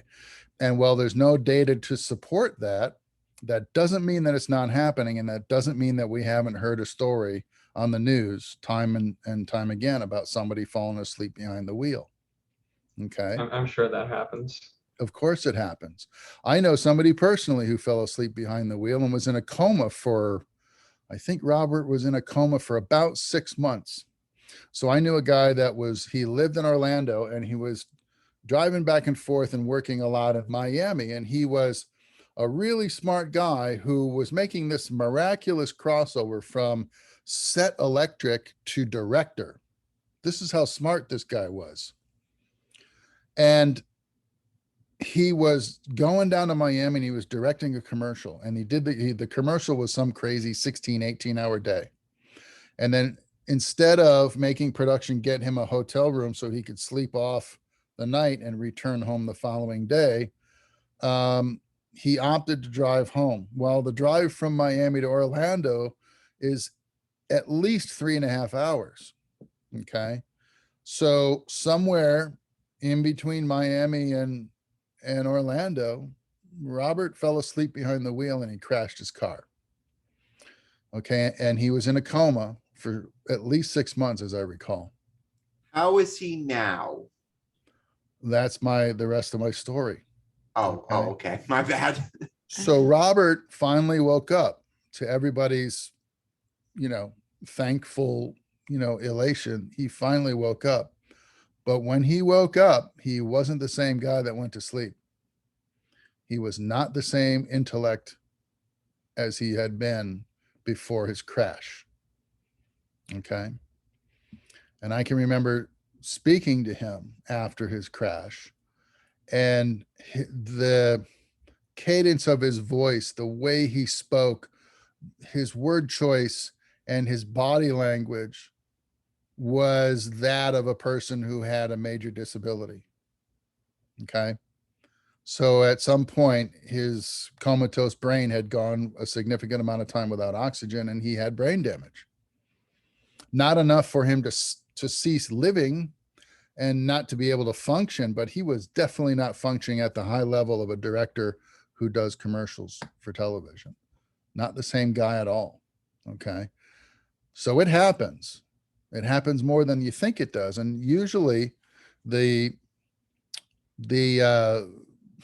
compulsion is to bury this kind of a story and not make a big thing out of it, so you don't freak people out, or you don't cast shade on the industry that's already under the gun for a lot of other, sketchy practices, right? The last thing we want is for the film industry to be known as the killer death industry where people die behind the wheel. Okay. But it does happen. So the IATSE, that's one of the big sticking points that they're trying to get fixed. The other thing is emerging media. So we have an MFA, we just talked about it, emerging media MFA program, right? Well, emerging media is anything that's not television or feature films. That's technically emerging media. So we're talking about web broadcasts. We're talking about streaming content production. We're talking about industrials that get shown on the internet, internal industrials for corporations. Anything that is not film-based production, really, and that's using new recording media. For instance, now the industry is accepting CFast and ARRI Airy Media, Red Media, and high-speed SD. But let's say a manufacturer comes out with a new kind of recording media that could very well fall under a new media contract. Okay. And new media was ushered onto the scene in terms of contract negotiation as a lower tier working condition from the traditional film and television standard that the big boys were playing with. So they looked at, for instance, unscripted reality TV. And they said, well, you know, reality TV doesn't have writers, union writers writing the scripted content. The actors aren't members of SAG or even of AFTRA. A lot of times they're just celebrities with no guild affiliation, and they're on this show living in an apartment with their buddies or whatever it is they're doing. Right. And so they said, well, that's new media. That doesn't really qualify because it doesn't have the same kinds of show structure and contract structure that a TV or a feature film would have. And so that meant that all the rates for all the crew were lower than normal. The working conditions were more stressful than normal. The turnaround times were different. The fringe benefits like health and pension and welfare payments were lower, if anything, paid at all to the employees, right? Lots of different stipulations in a new media or emerging media contract. And so the IA is saying, listen, emerging media, you could get away with this argument 10 or 15 years ago when the internet broadcasting concept was really, really new and it was very rare. But budgets now for things like streaming content that goes on Netflix are approaching the same kind of budgets that we had on our lower mid-range contracts for television 15 years ago. Where do you get off charging or paying less for those services when the work is the same? And so the IATSE is trying to bring the working conditions, the pay scales, and all of that stuff of emerging media, which is really no longer emergent. We've had it now since at least 2009. Okay, 11 years now. That work that those people are doing as a living needs to be at par with television broadcast and feature film. That's just fair, right? Why should you get paid, Sean, $15 an hour to make a TV series that screens direct to Netflix when Matthew is on a TV show that airs on NBC and he's getting paid $36 an hour? You'd be pretty upset, wouldn't you? Yeah, pretty much. But Okay, at least so- I hope the art would still be good enough though, because who Well- knows? Maybe the success of my work will You keep thinking that. exceed it. Okay. The problem is if you're doing the same job, you should get the same amount of money. Okay. The ladies are arguing about that with the gentlemen already on all walks of life. And now we're looking at people that are being treated as second-class citizens simply because they're on a project that goes direct to video and streams live on Crackle instead of going to NBC or going to Paramount, right? Screened at AMC theaters. A grip is a grip is a grip. Okay. And when the job that you're doing as a grip is physical, it's exhausting, the hours are long. Okay. And if they didn't tell you what the show's name was, you wouldn't know what one you were on anyway. Why should your pay scale be different? Why should it? It shouldn't be. If you're doing the same job, you should be getting the same rate of pay. And the union has already established what a grip's value is over time based on market pressures and market situations. A grip is worth currently in Los Angeles about $40 an hour for the guy on the low end of the totem pole, and more for the guy that heads the department. Okay. But the guys that are working new media in Atlanta, for instance, are getting about 17 and change an hour. Where's the fairness there? It isn't there if you ask me. So the question is, can the economics of Atlanta bear the burden of $40 an hour for their grips? And I would argue that yes, they can. 10 years ago, maybe not. But now, when we have more production starts in Atlanta than we have in Los Angeles on a seasonal basis, I think they can handle it. So the question remains, why aren't they willing to pay it? And the only answer that the IATSE and a lot of people that think like the IA can come up with is it's cutting into their profit line. Okay. And that's just too bad. because labor needs to be paid what they're worth, what they deserve, because it pales in comparison to some of the profit margins that are being made on these projects. Okay. Crew represents 1% of any operating budget on a major feature film, 1%. So if you're spending $100 million on your movie, how much are you paying on crew salaries for that movie?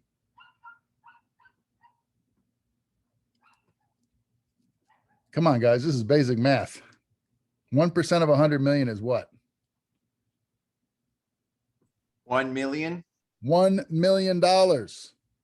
That's your salary responsibility for a movie that's costing you 100 million overall. Now you could start saying, well, Mike, you're splitting hairs. All right, let's talk about these hairs. $100 million operating budget. If you cut that in half, usually half of an operating budget goes to advertising and PR. The other half goes to physical production. Okay. So that means your movie is costing you 50 million to make and 50 million to promote. Does that make sense? So you could say, well, what's 1% of 50 million? You know, and that's what your salaries are going to cost you. But let's just keep it easy and say $1 million is 1% of 100 million. Okay. And that $100 million movie, because it's structured as a tent pole and it's getting premium theatrical exposure and it's getting $50 million worth of promotional effort. Okay. And it's getting global exposure, right? $100 million movie, in order for them to satisfy their investors, they want to make a rate of return of something like $400 million and up, right? If they can do better, they'll obviously take it, right? So they can pay back their investors 2 to 1, 3 to 1, 4 to 1, and still make money, right? So they're asking to make, say, $500 million. All right. If your total liability for crew was only $1 million, and they're going to make 500 million in the process in satisfying their investors, where in the world is there a bona fide argument for overtime for the crew on a Friday night when you want to shoot until 3 o'clock in the morning when your crew call was 7 to 8 a.m. Okay. And you don't want to pay the overtime for that. The overtime that will result from your crew in that one isolated instance on that production schedule amounts to a drop in the bucket compared to what the return on investment is going to be. Okay. So this is why the IATSE argues on behalf of the people that work below the line, because the people that work below the line have no power as individuals. They only have collective power as a group, because the group can say, hey, find somebody else to make your movie then. If you don't want to pay my overtime or give me an extra hour or two to leave work, go home, have adequate rest and a meal, and come back rested without driving into a ditch, this is only a movie. We're talking about my life here. And the IATSE stands behind individuals that have that point of view. Okay. So this is what the unions do on behalf of the labor constituency in the film industry. They negotiate and they argue on your behalf, and they make sure that you're not mistreated. Okay. In every contract. So do you know that according to the Occupational Safety and Hazard Administration, which is a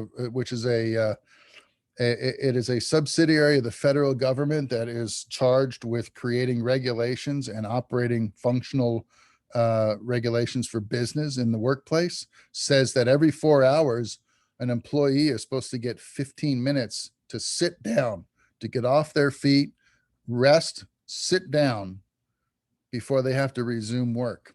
Okay. I've never, in my 30 plus years running of being in the film industry, been given a 15-minute rest interval after working for 4 hours.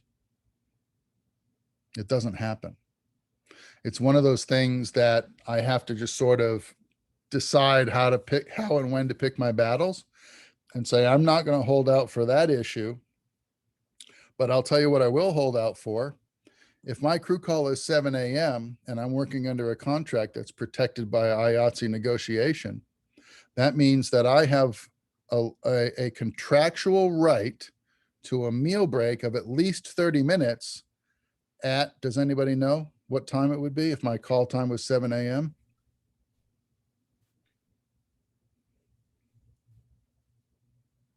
Nope. 6 hours after call time, they owe me a meal break of at least 30 minutes where I can sit down in an environment that is not the set, where I One, can relax, I can enjoy a meal, and then I can resume work.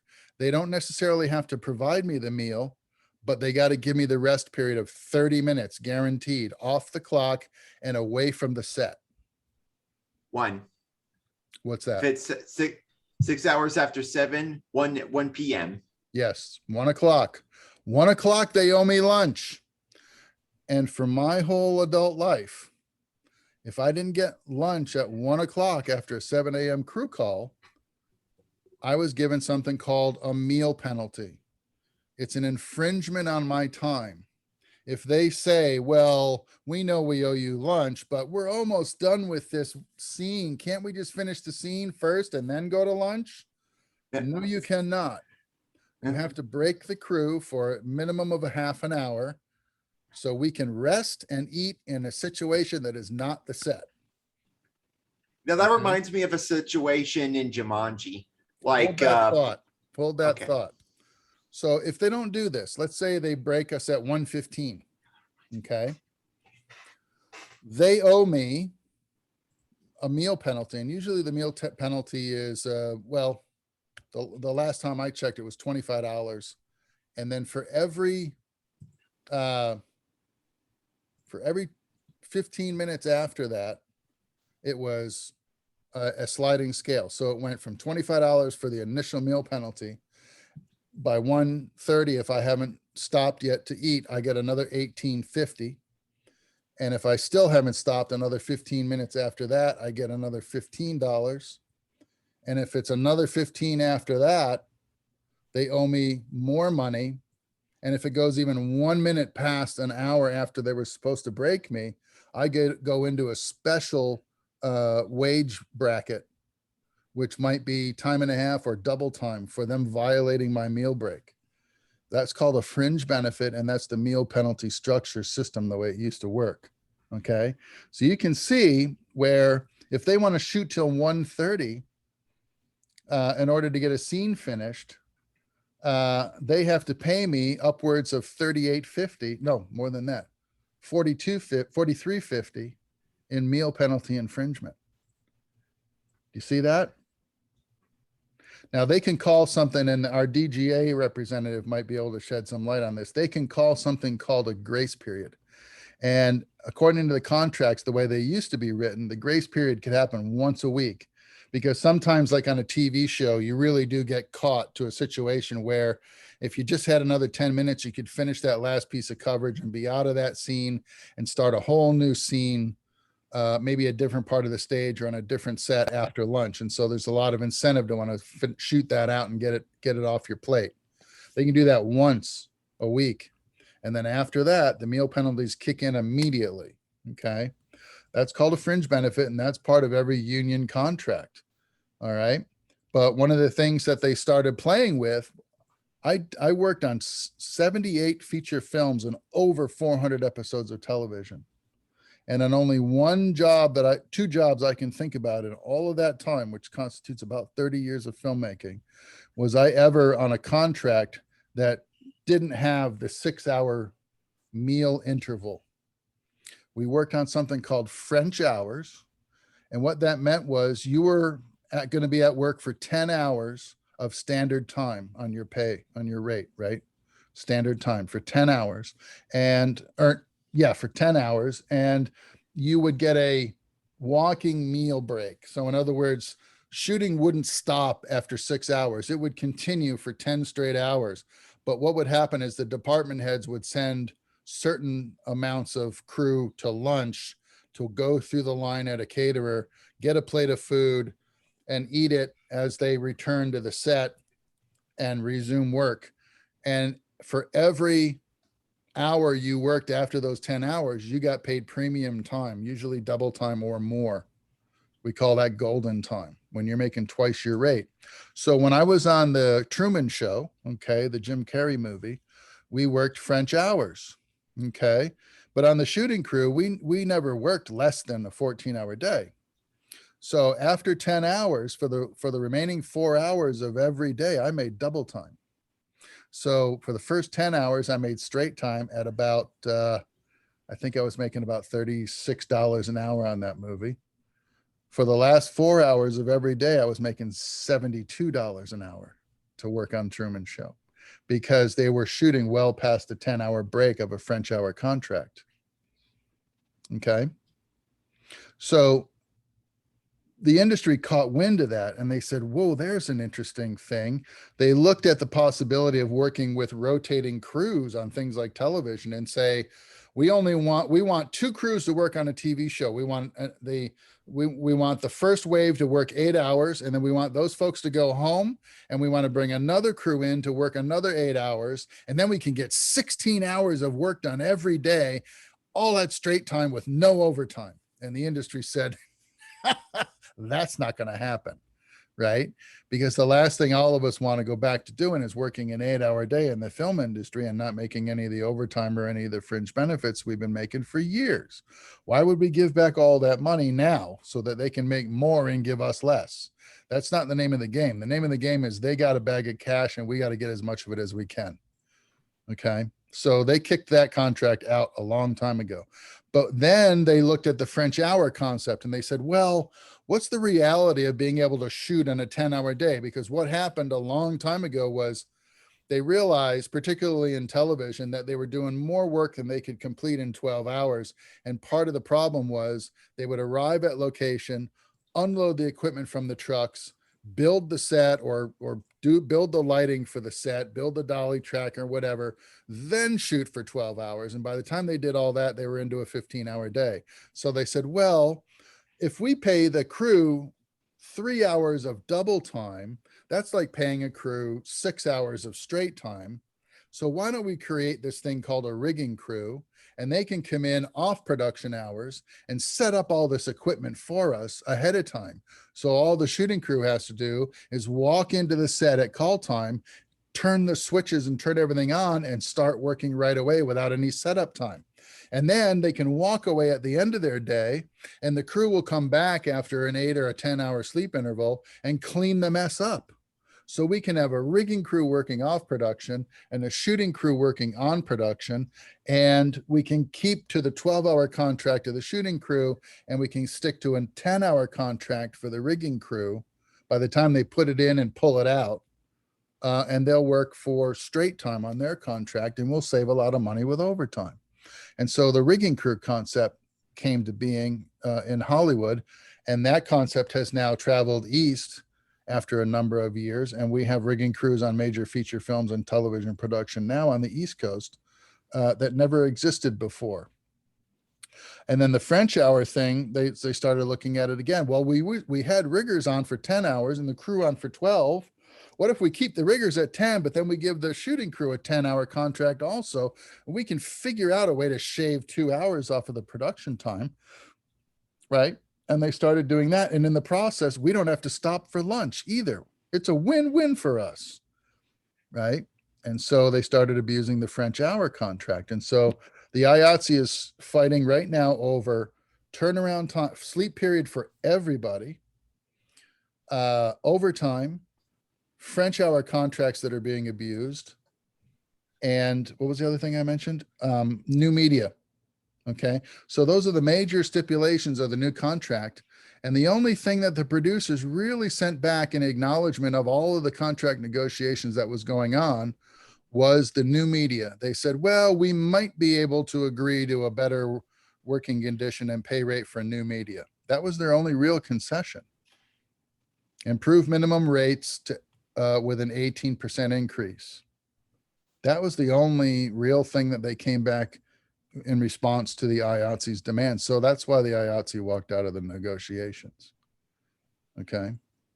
So can you see how being a member of a trade union working on something like a big TV show or a feature film is in your best interest, because the collective bargaining power of that agency can protect you from the abuses that producers and production companies are tempted to give you as a result of what they want and you don't lose in the process. You don't suffer unsafe working conditions or travel conditions.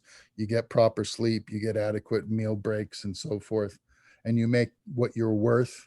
Making what you're worth is really, really important.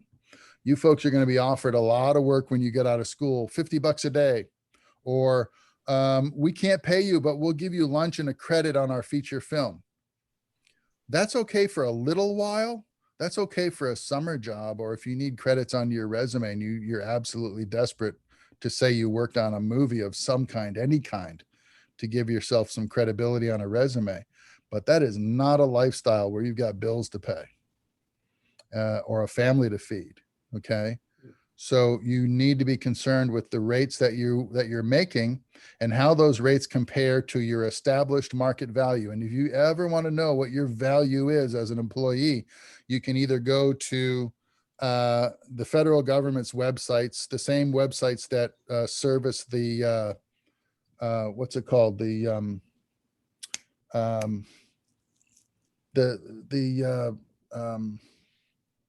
they go around to your house and they ask you a bunch of questions about how many people live here and what kind of work do you do and how much money do you make. The census? The census, The thank you. Census Bureau. My brain is failing me. The census, it's the same websites that service those data sets and pools of information. Or you can go right to the IATSE website, and whatever discipline you're thinking about. If you want to be a camera person, you go to the IA 600 website. Lighting is AI 728. Grip is AI local 80. Go and look at their contract details. They're always going to have a contract page, and you can look at the basic agreement stipulations for working as a grip in Hollywood. And those are the gold standards, right? Everybody wants to make what the Hollywood filmmakers are making. So that is your measure of your market value. It's the most that you can get somebody to pay for your services as fill in the blank. Okay. And knowing what your value is, and that's how you know how to quote rates to your customers, right? Assistant directors have a basic hourly or a basic weekly agreement. The AFL-CIO has hourly agreements. Editors have hourly agreements, right? So understanding all of these stipulations is part of the business aspect of working in movies and TV. Don't just show up and expect you're going to be treated fairly. There's going to be accountability, and the union is always there watchdogging your safety and what you have coming to you in terms of money in exchange for your talent and your time. Okay, because if you're spending 15 hours a day on set, you're not doing much else with your life. You got just enough time to have some interpersonal relationship at home and time enough to sleep, and you're right back at work. Your life is your time on set. Okay. So you want to make sure that you're living the happiest life you can lead. And the IATSE is there fighting for that. Well, you're busy and focused on making the movie. They're busy and focused on making sure you're getting paid on time. You're getting all the fringe benefits you're supposed to be getting, that your rate is what it's supposed to be, that they're paying you for your holiday time and your sick time, and that they're making sure that the producers are giving you your pension allotment. Okay. Because with every paycheck, the job you're on, that production company pays money into your retirement account, your 401k, so that when you retire at age 60, well, right now it's 67. I don't know what it'll be by the time you guys are ready to retire. Okay. But right now it's age 67, right? So you can retire with full benefits at 67, but was the money put away for you when it was supposed to be by your employers? That's what the IATSE is keeping track of. They're making sure that the business aspects of Sean Steinman, the filmmaker, are being cared for while Sean is busy working, making movies, or Matt or Keith or Colin or Natasha. All right. Because it's a full-time job just to make the film. It's another full-time job for you to get all your personal life business taken care of. Right. And if you're a single person, it's even harder to do all that, manage all that on your own. So that's why I was a member of the union as soon as I could possibly get accepted, which was about 1993. Okay. So the first 5 or 6 years of my career, I worked non-union and I was at the mercy of the working conditions. It was what it was, and I had no recourse but to accept it or turn it down. And that's a tough position to be in. You have no bargaining power. Okay. So I joined the union as soon as I qualified. And I never regretted that because the jobs are better. That union contracted jobs are always better. There's always more going on. The actors are more notable. The pay is better. The locations are more interesting. The stories are better crafted. Union work in general tends to be better than non-union work, in my opinion, and everything that I've experienced. So this is what's happening. This is what's happening out there in the world, and it will ultimately affect you whether you realize it or not. Because the working conditions that will become accepted as the gold standard will be the result of negotiations like this happening in Hollywood. So whether you're paying attention or not, this will affect your life at some point. Okay, believe it. So how many unions should we be joining? In terms of the labor negotiations and their policy, you can be a member of two different labor organizations, and that's about it. So if you're a lighting guy, you could also have a grip card, for instance, or if you're a camera person, you could also have a lighting card. I know a number of local 728 set lighting technicians who also have 600 camera cards. And they're doing that so that when their lighting career reaches a certain point where they want to cross over and maybe become a DP or a camera operator, they'll already be a member of the appropriate local that will accept them as a camera person and allow them to work on contracted shows as a cameraman and stop working as a lighting person. And that happens a lot. That's a fairly common practice. So 2 is the accepted norm. Beyond that, you really need kind of special permissions and the acceptance of the community you're working in. For instance, I worked for a number of years in North Carolina, in Wilmington, North Carolina, and I had an all-inclusive card from South Florida. I could work lighting, grip, camera, well, not camera, lighting, grip, construction, accounting. I could be a medic. I could be a craft service person. I could be a hair and makeup person. I could do all those things under one card at 477 in Miami. But I was told by the local people from Wilmington that they weren't going to tolerate a guy coming in from out of town and taking work in their community if I was going to try doing everything under the sun under my South Florida card. First of all, they wanted me to have a North Carolina local card, not a Miami card. And they wanted me to pick one thing that I do because they said, we got people around here that do those other jobs. And if you're going to take work from my sister or my uncle or my nephew or my brother, you're going to have a problem with me. And I can understand that kind of concern. It's like, look, you can only do one job at a time anyway. Pick one, And so at that point, I knew when I worked in Wilmington, North Carolina, I was only going to do jobs doing lighting on set. I wasn't going to do anything else up there because they would accept me, even though I was from Florida. They would allow me to work in their jurisdiction only if I picked one discipline.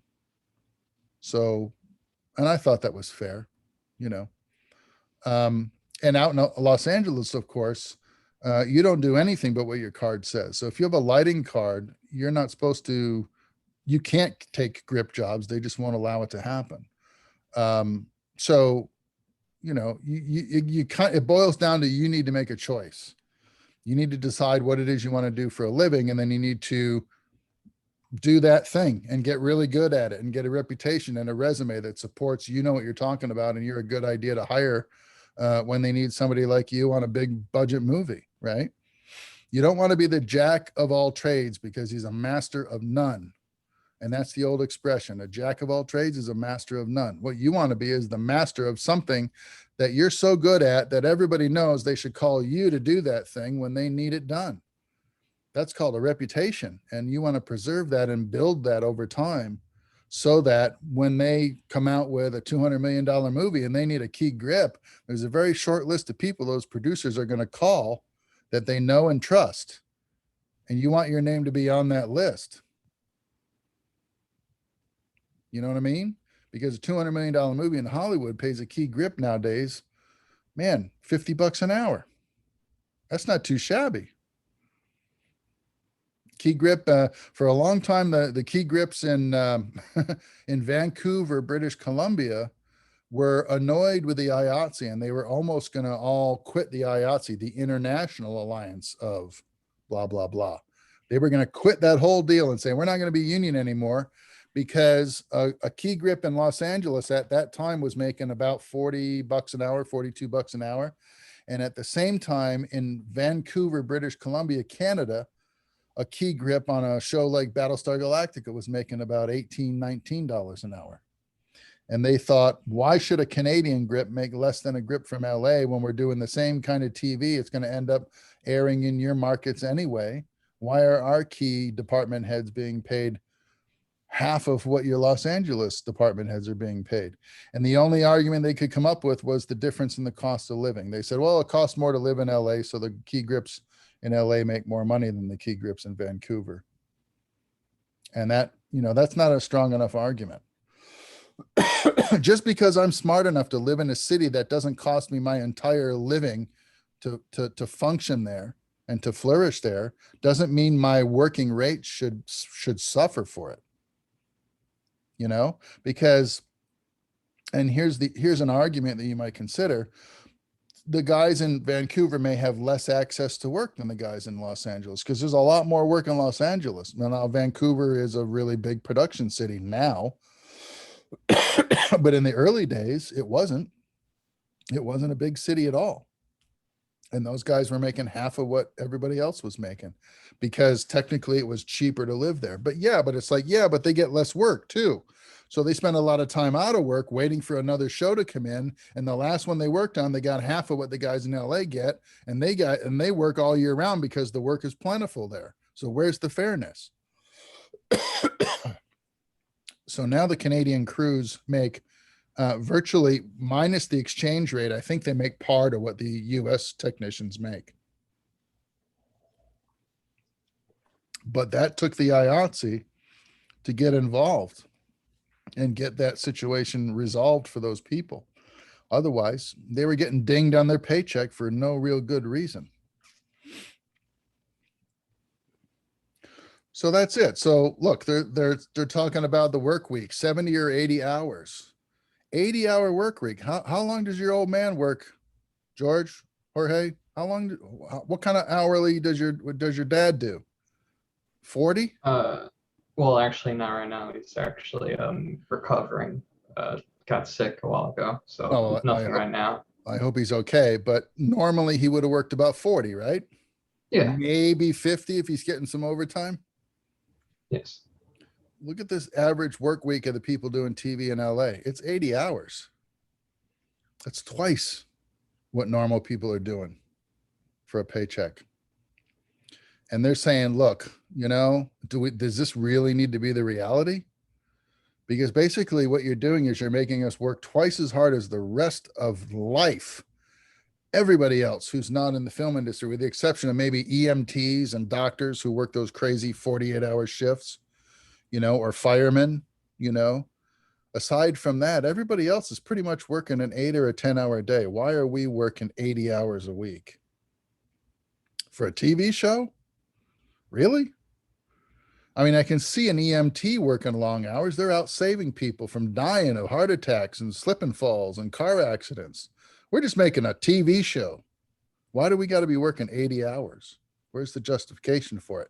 And they're asking the question finally after decades of turning the other way. And, part of the pressure came, believe it or not, from inside. It came from the members themselves saying, hey, whoa. When I work a 60-hour week, I get paid a lot of money to do that, and maybe I hate my wife and I don't want to see her anyway. So where's the problem there? There was a lot of weird arguments that were arguing for nobody doing anything. Right. But here we are at the 14-hour normal work week now. Everybody's accepting that as normal when it used to be 12, used to be 10, used to be the rest of the world works 8, right? 80-hour work weeks, no turnaround, no sleep, no lunch after 6 hours. It's starting to go to hell in a handbasket, pardon my French, and somebody needs to step in and start saying, whoa, think about what we're doing here, because future generations are going to start working in an industry where they don't know any better, and they're going to think that this is normal, and it's not normal. So look, they got some actors backing up the argument as well. Jennifer Beals is saying, I'm an actor, but I stand with the IA. Jacqueline Moore, a producer on Dear White People, said, I'm a showrunner, a writer, and I'm about to go into production, but if they want to strike for their rights, I'm with them. I stand with the IA. This other person who I'm not sure, WGA board member, is saying, I stand with the IA. Bradley Whitford, actor, tweeted, I stand with the IATSE. Right now, crews aren't even guaranteed a single meal break or a 10-hour turnaround during the work week that they can exceed 70 or 80 hours. Any other industry would have been shut down long ago. That's Bradley Whitford. All right. So there's a lot of folks that are standing behind labor at this point, trying to defend us against abusive practices. I remember when I was on Angels and Demons, we started in June of that year, and the Extras Guild, which was called AFTRA, felt like their working conditions were unfair based on what the standard working agreement for SAG was. And that was outside of the special contracts that guys like Tom Hanks would get, the contract, above the line contract deals that a megastar makes. There's a regular wage that a SAG actor will make. It's about, I think it's about $1,400 a day, something like that. Whereas Tom Hanks doesn't have a daily in his contract. It's just, I get X amount of money for doing your movie and a percentage on the backside against ticket sales. And he's in a whole different economic economy of scale, right? But they're arguing, they were arguing at the time that the SAG AFTRA people, even though they weren't speaking on camera, still had to be there for the same amount of time. They couldn't go home. Their meals tended to be box lunches, so they weren't even the same quality that the shooting crew was getting. And the overtime, they didn't get the same overtime rates as the actors were getting. And they said, we're going to strike, so you're not going to have extras in your movie if you don't give us better working conditions. And SAG sided with AFTRA and said, if you guys want to strike, we'll strike with you. And Tom Hanks said, I'm a different guy. I don't have a dog in this fight. So I'm going to keep working with the crew that started my next movie, because if we go on strike right now, these guys who just started this movie, who were expecting to work until Thanksgiving, are now going to be off in 10 days if SAG-AFTRA goes on strike. So a lot of times it's really helpful to have an actor backing your argument, because they have a lot of sway in the industry now that the average crews just don't have. And in that particular case, Tom didn't want everybody to strike. He said, give them what they're asking for. It's not that much in the grand scheme of things, and SAG absorbed AFTRA and they became SAG-AFTRA. So the extras and the marquee actors have similar kinds of contracts with the same working conditions now. And it was because of the threat of a strike. So these things, they seem scary and they seem like they threaten the industry, but really what they do is they strengthen the industry in favor of everybody that makes the thing. Because the crew gets paid an hourly and then that's it. You never profit from that film again. The actors get residuals for, in many cases, their lifetime. That means every time that movie gets shown, they get a paycheck. The producers get the same kind of deal, and so do the directors and the assistant directors. Those are the only group that profit from a film for its entire lifetime. We, the people that make the films, we get one paycheck and that's it. We have no profit sharing otherwise with that film. So therefore, our working contracts need to be as ironclad as possible so that we are compensated fairly for the work that we do. I hope that makes sense to you guys, and I hope you think about it. You won't necessarily have the benefit of joining the union right away, but at some point, if they offer you membership for whatever it is that you want to do, edit, shoot, light, grip, consider it, because it's a business move. And the little bit of money that you might pay in union dues pales in comparison to the money that you'll make under their contracts. So it's something that's worth doing, and it lends credibility to your own persona as a filmmaker. If you're a member of the labor union that supports filmmaking, that's a strong statement, right? And I'm pretty proud to have the union bug on all of my stuff, you know, the IA logo, right? You see it at the end of every big movie, at the end of the credit roll. IATSE, proudly made by IATSE. SAG-AFTRA, AMTP puts their logo on there as well. You know, any opportunity to pat themselves on the back, they're going to take it. But SAG-AFTRA and the IATSE logo are on the backside of every major feature film. So you'll probably end up members of the IATSE at some point, or the Writers Guild, WGA. They also oftentimes get residuals, but not always. So that's kind of a case-by-case basis. All right.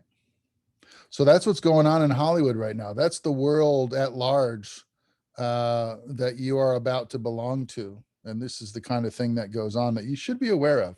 You don't have to follow it so closely that it takes up too much of your time. Just be aware of it. Be aware of what's happening, and be aware of who is fighting and arguing on your behalf, and lend them a hand wherever you can, whenever you can. Any thoughts on that before I get off that diatribe? I remember you said earlier about the rates that wasn't the same as it was back in your day. What's changed? As far as what now? It was like towards like the very beginning. You said something was different. I can't quite recall what it was exactly, but you said it was a bit different back Lots when of you things are first different. started. The length of the workday has changed. So it was a 12-hour workday when I got into the industry. Towards the end of my tenure, television was starting to adopt a 14-hour contract instead of a 12-hour contract, which is insane because in television, they could give you a shorter sleep turnaround than they could on a feature film for some reason, which never made any sense to me, because when you live in Los Angeles and you have to drive to and from work every day, you're looking at an hour and a half. And that's if you live in town. I had friends that lived in Lancaster and Palmdale out in the desert that would have a minimum of an hour and a half or 2-hour drive one way every day. So if they were driving 2 hours in the morning, they were driving 2 hours in the afternoon to get home. That's 4 hours of driving time just to go to work. And if you've already got only an 8 or a 10-hour turnaround, that means by the time you get home, you barely got time to shit, shower, and shave, and you got to get back in the car. It's just not, it's not sustainable. You know, you can't do that forever. That's not a lifestyle. Like I said, you can do that for a few days in a row on a really good paying commercial, but that's not a Monday through Friday for the next 6 months kind of lifestyle. It'll kill you. It'll put you in a grave early. So these are important things that you need to think about.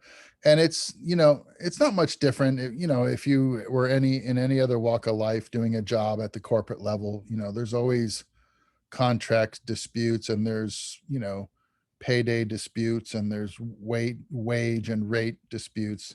Every industry has them, and you should be aware of them as they happen and what the details are on both sides, so you can make your own well-informed decisions about what's best for you. All right. But if you work on union contracts in Hollywood, for instance, what's best for you is also best for your coworkers. And therefore, you probably have a bargaining agent that's working on the behalf of the whole crew, not just one person. One person with a dispute can't go to the producer and get anything done unless you're the director. And then even then they can fire you and replace you.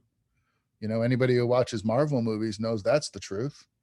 If they decide they don't want you anymore, you're out. Doesn't matter who you are. Right?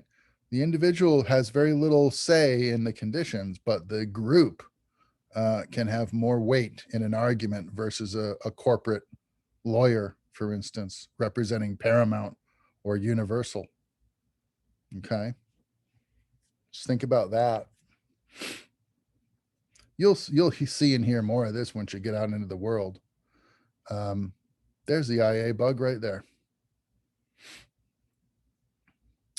So, okay.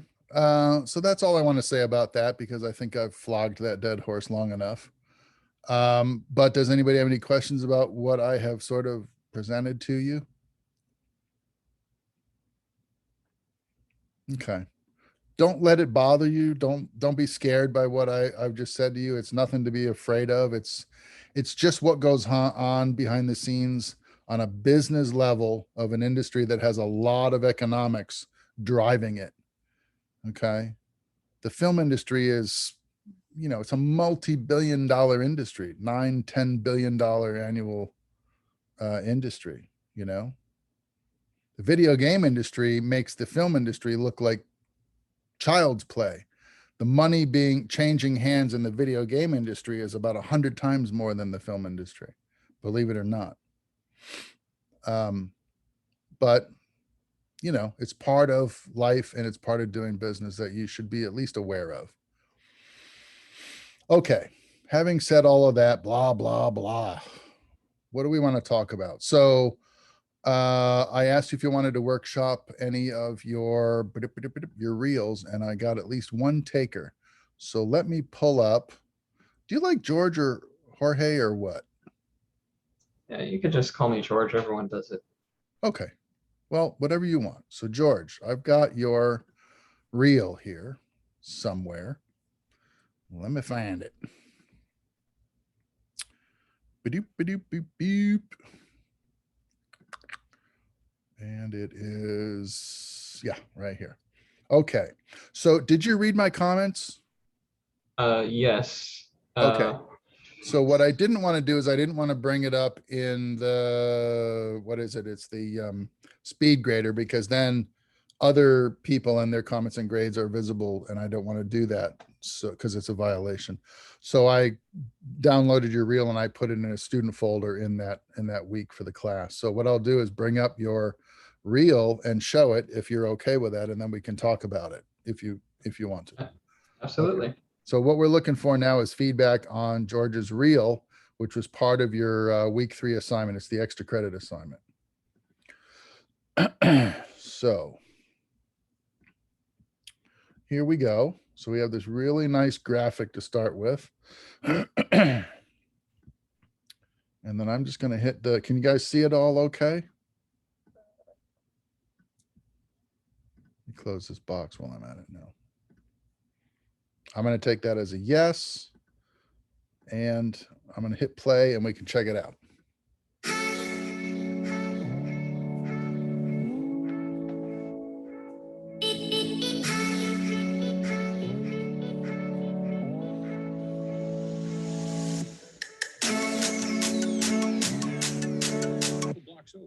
My friend Rachel used to live there. It really is a small world. It sure is.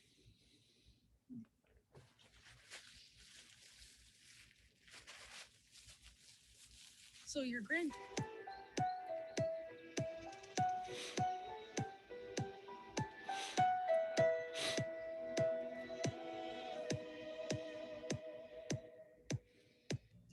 Greyhounds are really interesting. I first became aware of them, particularly the retired racing greyhounds, in the 1980s.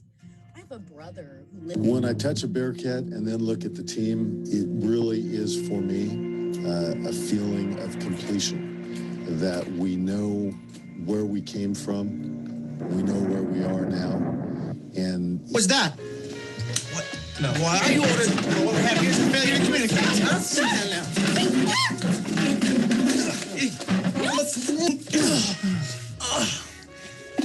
Maggie, what exactly? I mean, most of the museum people aren't going to recognize us, but Maggie, she works down there. No, what about Maggie? She's inside.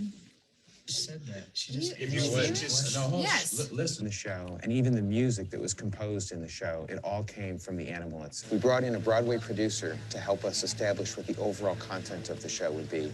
We brought in a set designer and a composer from Los Angeles area. We also.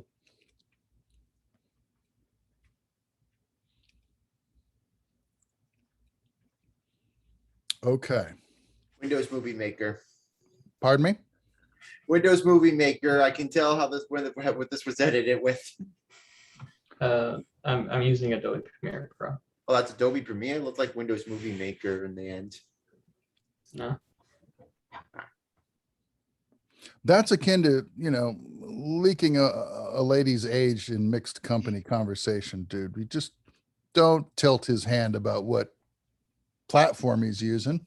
Just comment on his blink of the eye technique, right? What do you think of the cuts? What do you think of the All right, so presentation? It's so, Cuddy. so starting out, I couldn't see the video for some reason. Like I was just looking at Michael's beautiful face the whole time while listening to the background music. Uh-oh. Is it not appearing on the screen share? Did anyone I see see it? it. Well, like when I'm looking at the video, it looks like it's stalling a bit at times, but other than Like it's that, buffering? yeah, like at least on my end. I think It could be the connection. no, I think that's you Zoom. know what? It's No, Zoom. it was my Zoom. I just clicked on the sharing thing and how long is it? It is 2 minutes. TRT of 1 minute and 55. Could you play it one more time? Sure. Will that hurt anyone's feelings? Let's do it. It's 1 minute 55. All right. What else we got to do? All right, perfect. All right, thank you. Thanks, guys.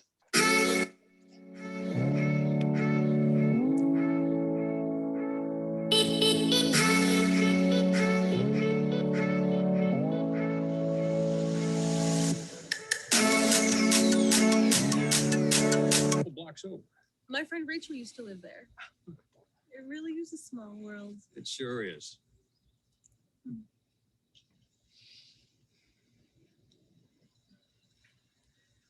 So your grand.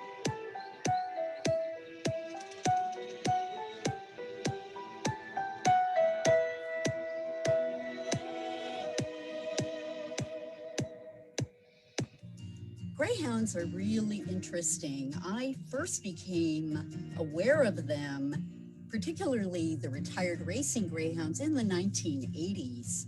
I have a brother who lived. When I touch a Bearcat and then look at the team, it really is for me a feeling of completion, that we know where we came from, we know where we are now, and What's that?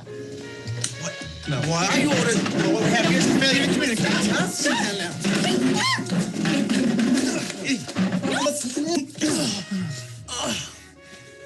Maggie, what exactly? I mean, most of the museum people aren't going to recognize us, but Maggie, she works down there. No, what about Maggie? She's inside.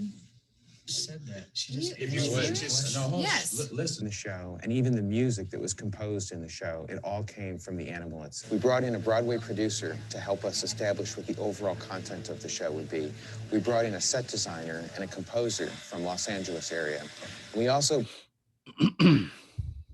Okay, so that's the reel. So does anybody have does anything come to mind immediately from viewing this reel? Go ahead, Matt. So your audio levels were off on a lot of the videos. Like it got quiet in some of them, like especially in the dialogue ones, and then all of a sudden it just went into yelling and then went into like music and everything. And also, I don't know if I would particularly use like the dialogue or anything like that. I think I would make it just one continuous song. If you can find one song that isn't copyrighted and you could just play it throughout the whole thing, because I feel like the antithesis and the point of having the reel is so people want to watch it and they want to see more. And not only that, everything is kind of scattered around. Like you have this music video and then you have these two people talking, and then it goes to like this girl talking about Dobermans or anything, which is cool. But I feel like the transitions need to be a lot smoother into each other clip, and that's not so much as like you as an editor. It's just like, I feel like it's a different format of storytelling when you make a reel. I don't know, you can agree to disagree with me, but I would make just one continuous track throughout the whole thing so you don't mess up with your audio levels and everything like that, and try to go for a more engaging style when you're editing this. That's good feedback. What about you, Keith? What do you think? Well, I had some of the same issues where it's like the audio was just hard cutting from each clip that you used. If anything, I would experiment of like fading in audio and then doing J cuts where the audio kind of slowly comes in and then it fades into the next scene. So like what do you call it? Cross dissolve transitions on excuse me, on Premiere Pro would probably be a better thing. But if you could have like an underlying track of just one song and then have that just change the levels of the audio as it goes through, it would be more consistent and less like, it just seems a little bit choppy. That's all. Like that's all my own issue with it. We used to say, if you can't solve it, dissolve it. But there's nothing really wrong with hard cuts if they're in the right spot at the right time. So you really got, and what you have is some competing cadence going on. And Matthew, I think, hit it right on the head. It's like, pick the dialogue or the music. If you pick the dialogue, you can have music running underneath, but make sure the level doesn't compete with the dialogue. And then you gotta solve all of your audio levels across the board. So all your dialogue needs to come in at the same dB level, and then your underneath has to be at its own separate dB level, and it should be non-competitive, so well below the volume of speaking. The thing about a reel is it's typically not about the audio. It's typically about the visuals, okay? Because unless we can watch the whole episode or the whole scene to understand in context what those actors are talking about, why do I need to hear it at all? Especially if you're going to cut it in a moment where she says, yeah, and then my brother said, oop, and we're out of it and we're into something else. So I don't even know what the brother said, let alone why I should care. And the tempo of that shot was a lot slower than your opener, which was a nice peppy pop song with these really awesome graphic visuals that I was digging, you know? And I was thinking to myself, wow, he's got that kind of chippy little song going on and it's got a nice, this becomes your cut cadence, right? Boom. And you can go pick, pick, pick, pick, or you can go pick, blank, pick, blank, pick, blank, pick, blank, pick, blank, right? You can kind of decide how those images are going to come on and off. And then you pick the images that lay nicely next to each other on the timeline so that you don't go from this colorful, awesome looking shot of this guy with the guitar and he's doing his thing. And then bang, two people talking heads sitting in chairs. It's like, whoa, the camera movement didn't match. The audio didn't match. And the context of the shots one to the next really didn't fit nicely together. Like the first shot I might have used after the guy with the guitar is the fight around the poker table, because it had the same kinetic energy as the music play did, right? But then I wouldn't give the audio because unless I know why they're fighting over cards to begin with, what difference does it make what he's saying? What's more important is, does that image play well against the image I just saw? And does this remind me of the tempo that I'm supposed to be consuming this reel, right? So that's what I saw. Anybody else got any thoughts on any of that or anything new to add to the? How about this? Why do you have revenge on your reel? I'm sorry, what? You have a TV show on your reel. Oh, that was back in Miami-Dade college.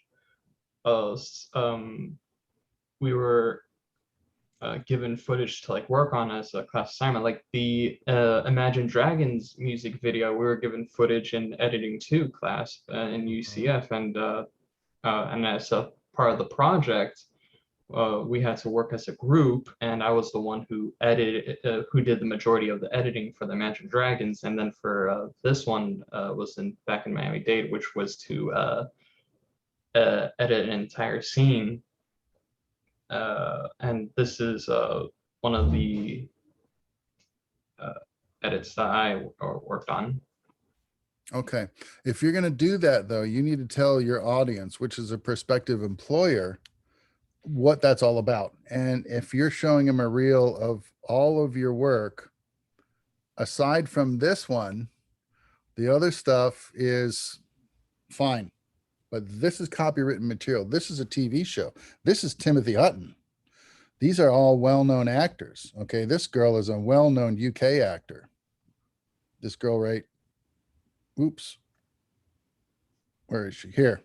She's a well-known UK actor. And nowhere in any of this content did I see it mentioned that this was a group project or you cut this material together just to show your cutting capabilities.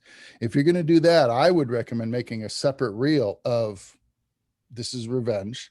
Make a separate reel of just that.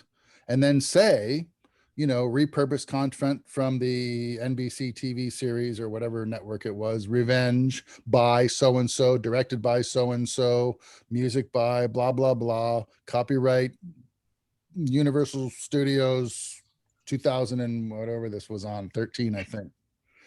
Okay. Okay. Because otherwise this could be taken out of context. It could be taken the wrong way. Okay, you didn't work on the show, you didn't cut the show, you didn't shoot the show. Why is it on your reel?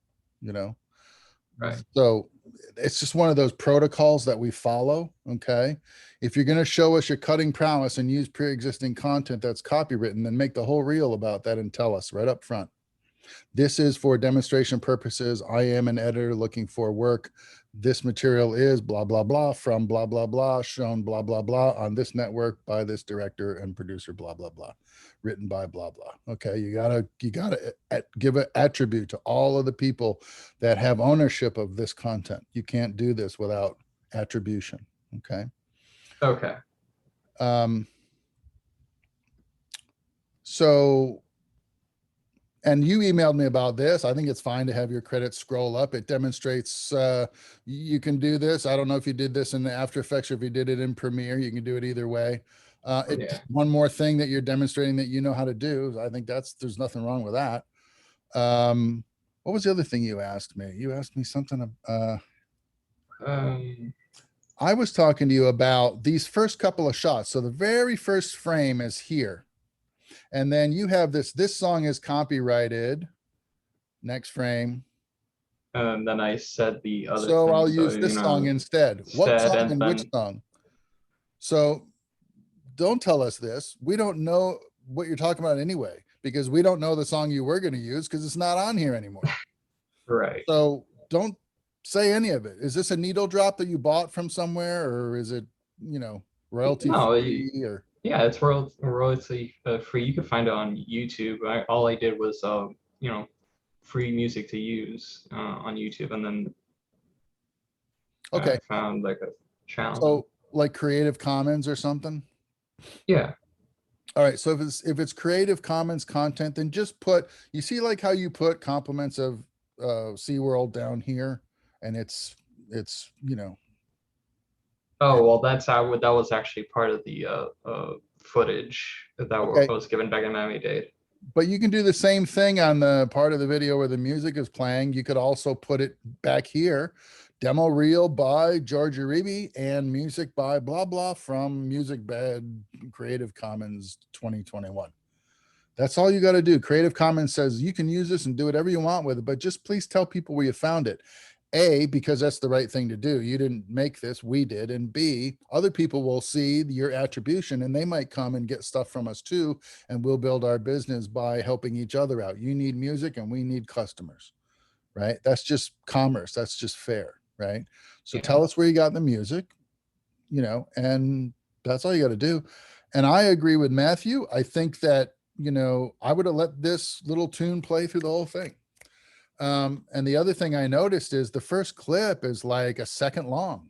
Bang, we're out of it. Not even 1 second TRT has passed on the timeline, and we're already out of that first clip. And what? So we have a rule of thumb, like when you shoot an insert of a letter, you ever see somebody that opens up the letter? Oh, you just got a telegram, and they open up the telegram and they put the Charlie bar across it with the lighting, and the audience is supposed to be able to read the telegram, right? They see these in old Hitchcock movies all the time, right? The rule of thumb is always, okay, if you want the audience to see something, absorb something, and react to it, give it 3 times the normal beat that you think it would require. So if it's a telegram that you want the audience to read, you read it, and however fast you read it, multiply that by 3, and that's how long that clip should be on the screen. Okay. So this clip right here, that's a second long, and we're already out of it. I'm like, well, was it important or not? Because 1 second, you know, either give us more time to respond or get it out of there, because I don't know if it's important or not at 1 second. Personally, I think it's a cool looking shot, and it looks like you did some graphics on it and stuff. And so that shot and this shot and this shot and this shot is short too. And then this shot is a very interesting visual combination. And if they all had the same kind of temporal flow, the same clip running time, right? And then just use the movement of the shot to carry us through, because you see how it's driving in on this, and then it's very active here with the arms and the head and the woo, whatever he's doing. And then he's kind of doing that Steve Stevens thing where he's kind of dancing with the guitar like that, right? That's all cool. That's all movement. That's all kinetic, and that can all help you interpret how the other movement in your reel needs to react to what we just saw. The first thing on your reel should be the attention grabber. And I think this is very successful at that. It's just that after this, it kind of goes downhill, right? Because it slows down, it changes the tempo. Then I'm listening to conversation that gets cut off prematurely. And I don't know if that was important, if I was supposed to hear it and digest that or not, because it wasn't all there. And then what's going on, right? Okay, so the main consistent is to make it flow more, have it more exciting, and keep the. I wasn't sure 100% sure about the music. I saw the video about how to make your demo reel, and then the guy was saying music's not really important. So I was like, what? Well, I thought it would be. Fire that guy. No, man, music is super, super important. And on a reel, I think it's fundamental. And so the thing of it is I would have used it through the whole thing. Why not? It's fine. It's fine. But then what happens is, because that becomes your cut cadence. If the music is going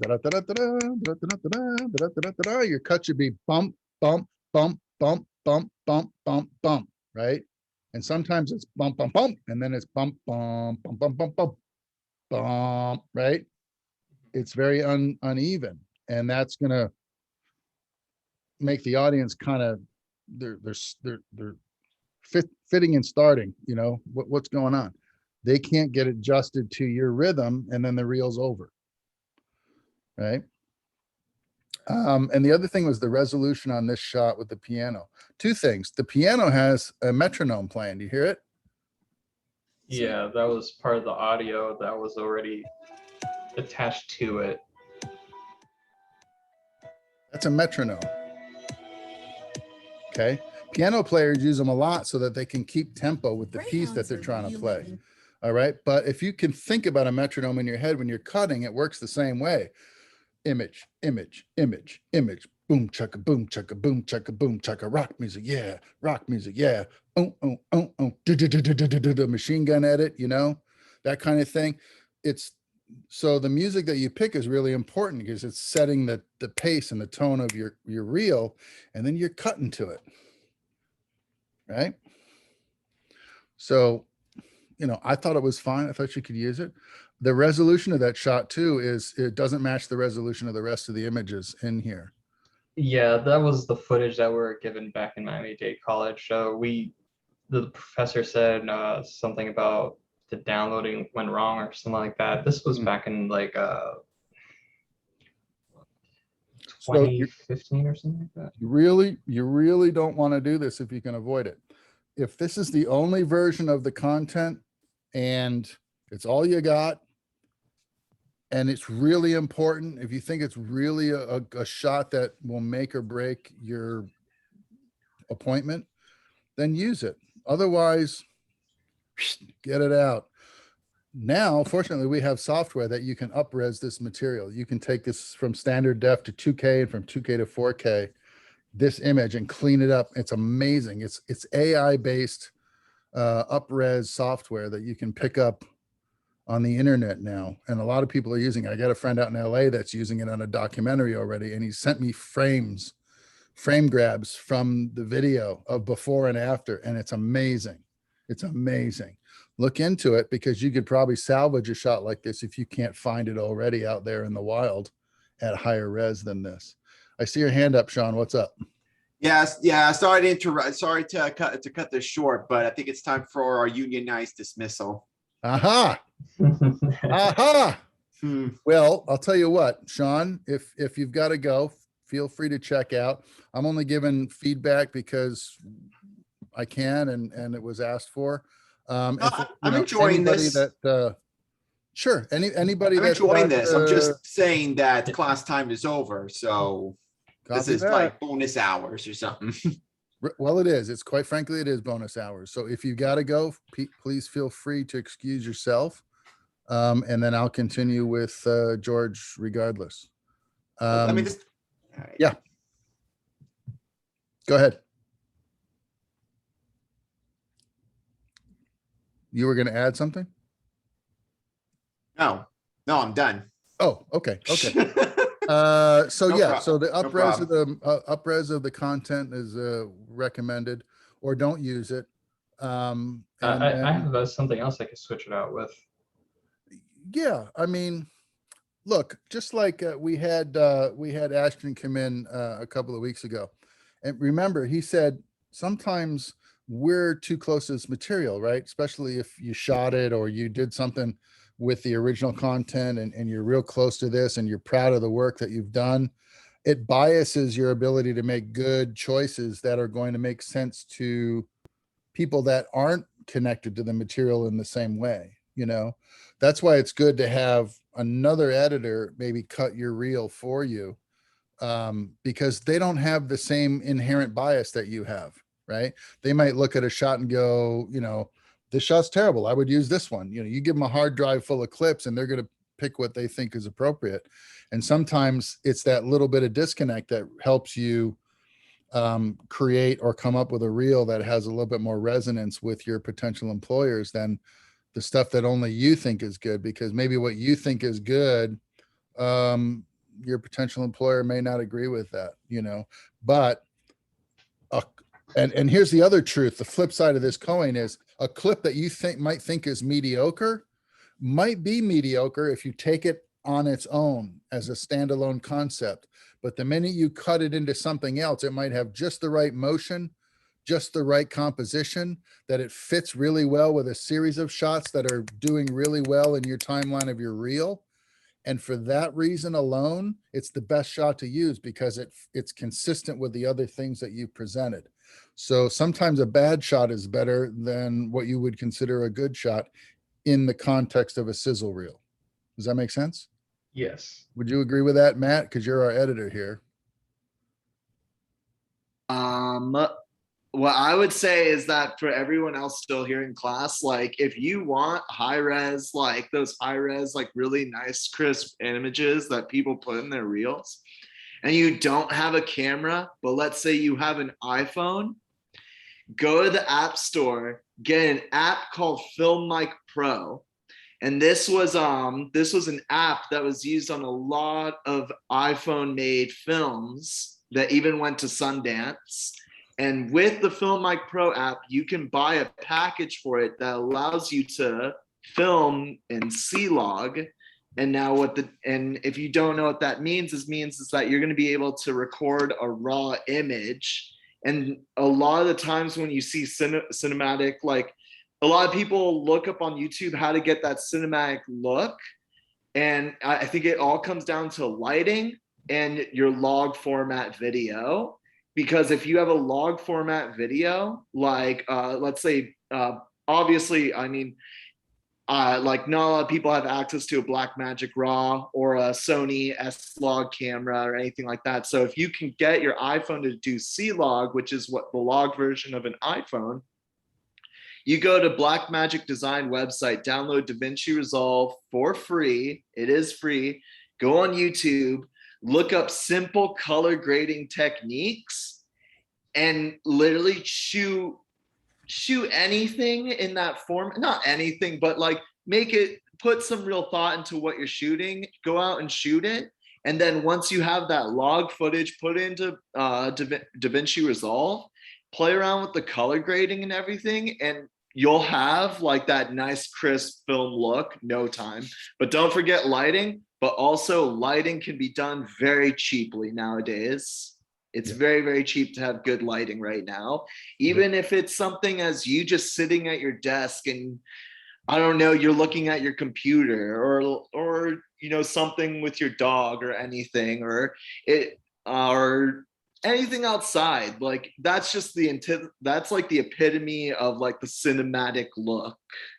So like if you don't have like a Blackmagic or a Sony camera or anything like that, definitely try out Film Mic Pro on the App Store for the iPhone. It's really good. iPhone 13 is a pretty amazing device anyway. And if you shoot high dynamic range video files, it's a lot like shooting log, but it's more saturated because it's got a saturation profile that's fuller than a C-Log file, which is a flat gamma profile, which is in low contrast, because that file is meant to be pushed and pulled in DaVinci Resolve, whereas a high dynamic range file from an iPhone 13, for instance, already has the contrast and saturation you're probably going to want present in the image. So it's almost something you can work with out of the box. It's about dynamic range at that point in your finished video. How much detail is in your shadows? How much detail is preserved in your highlights concurrently or at the same time? And then how much saturation do you have? So HDR is another thing that you can try, especially if you don't work in DaVinci Resolve. But yeah, this is all good advice, and you can get, you can go to Pixabay and get royalty-free stuff that you can download for free and use if you need something to cut and you can't generate your own content.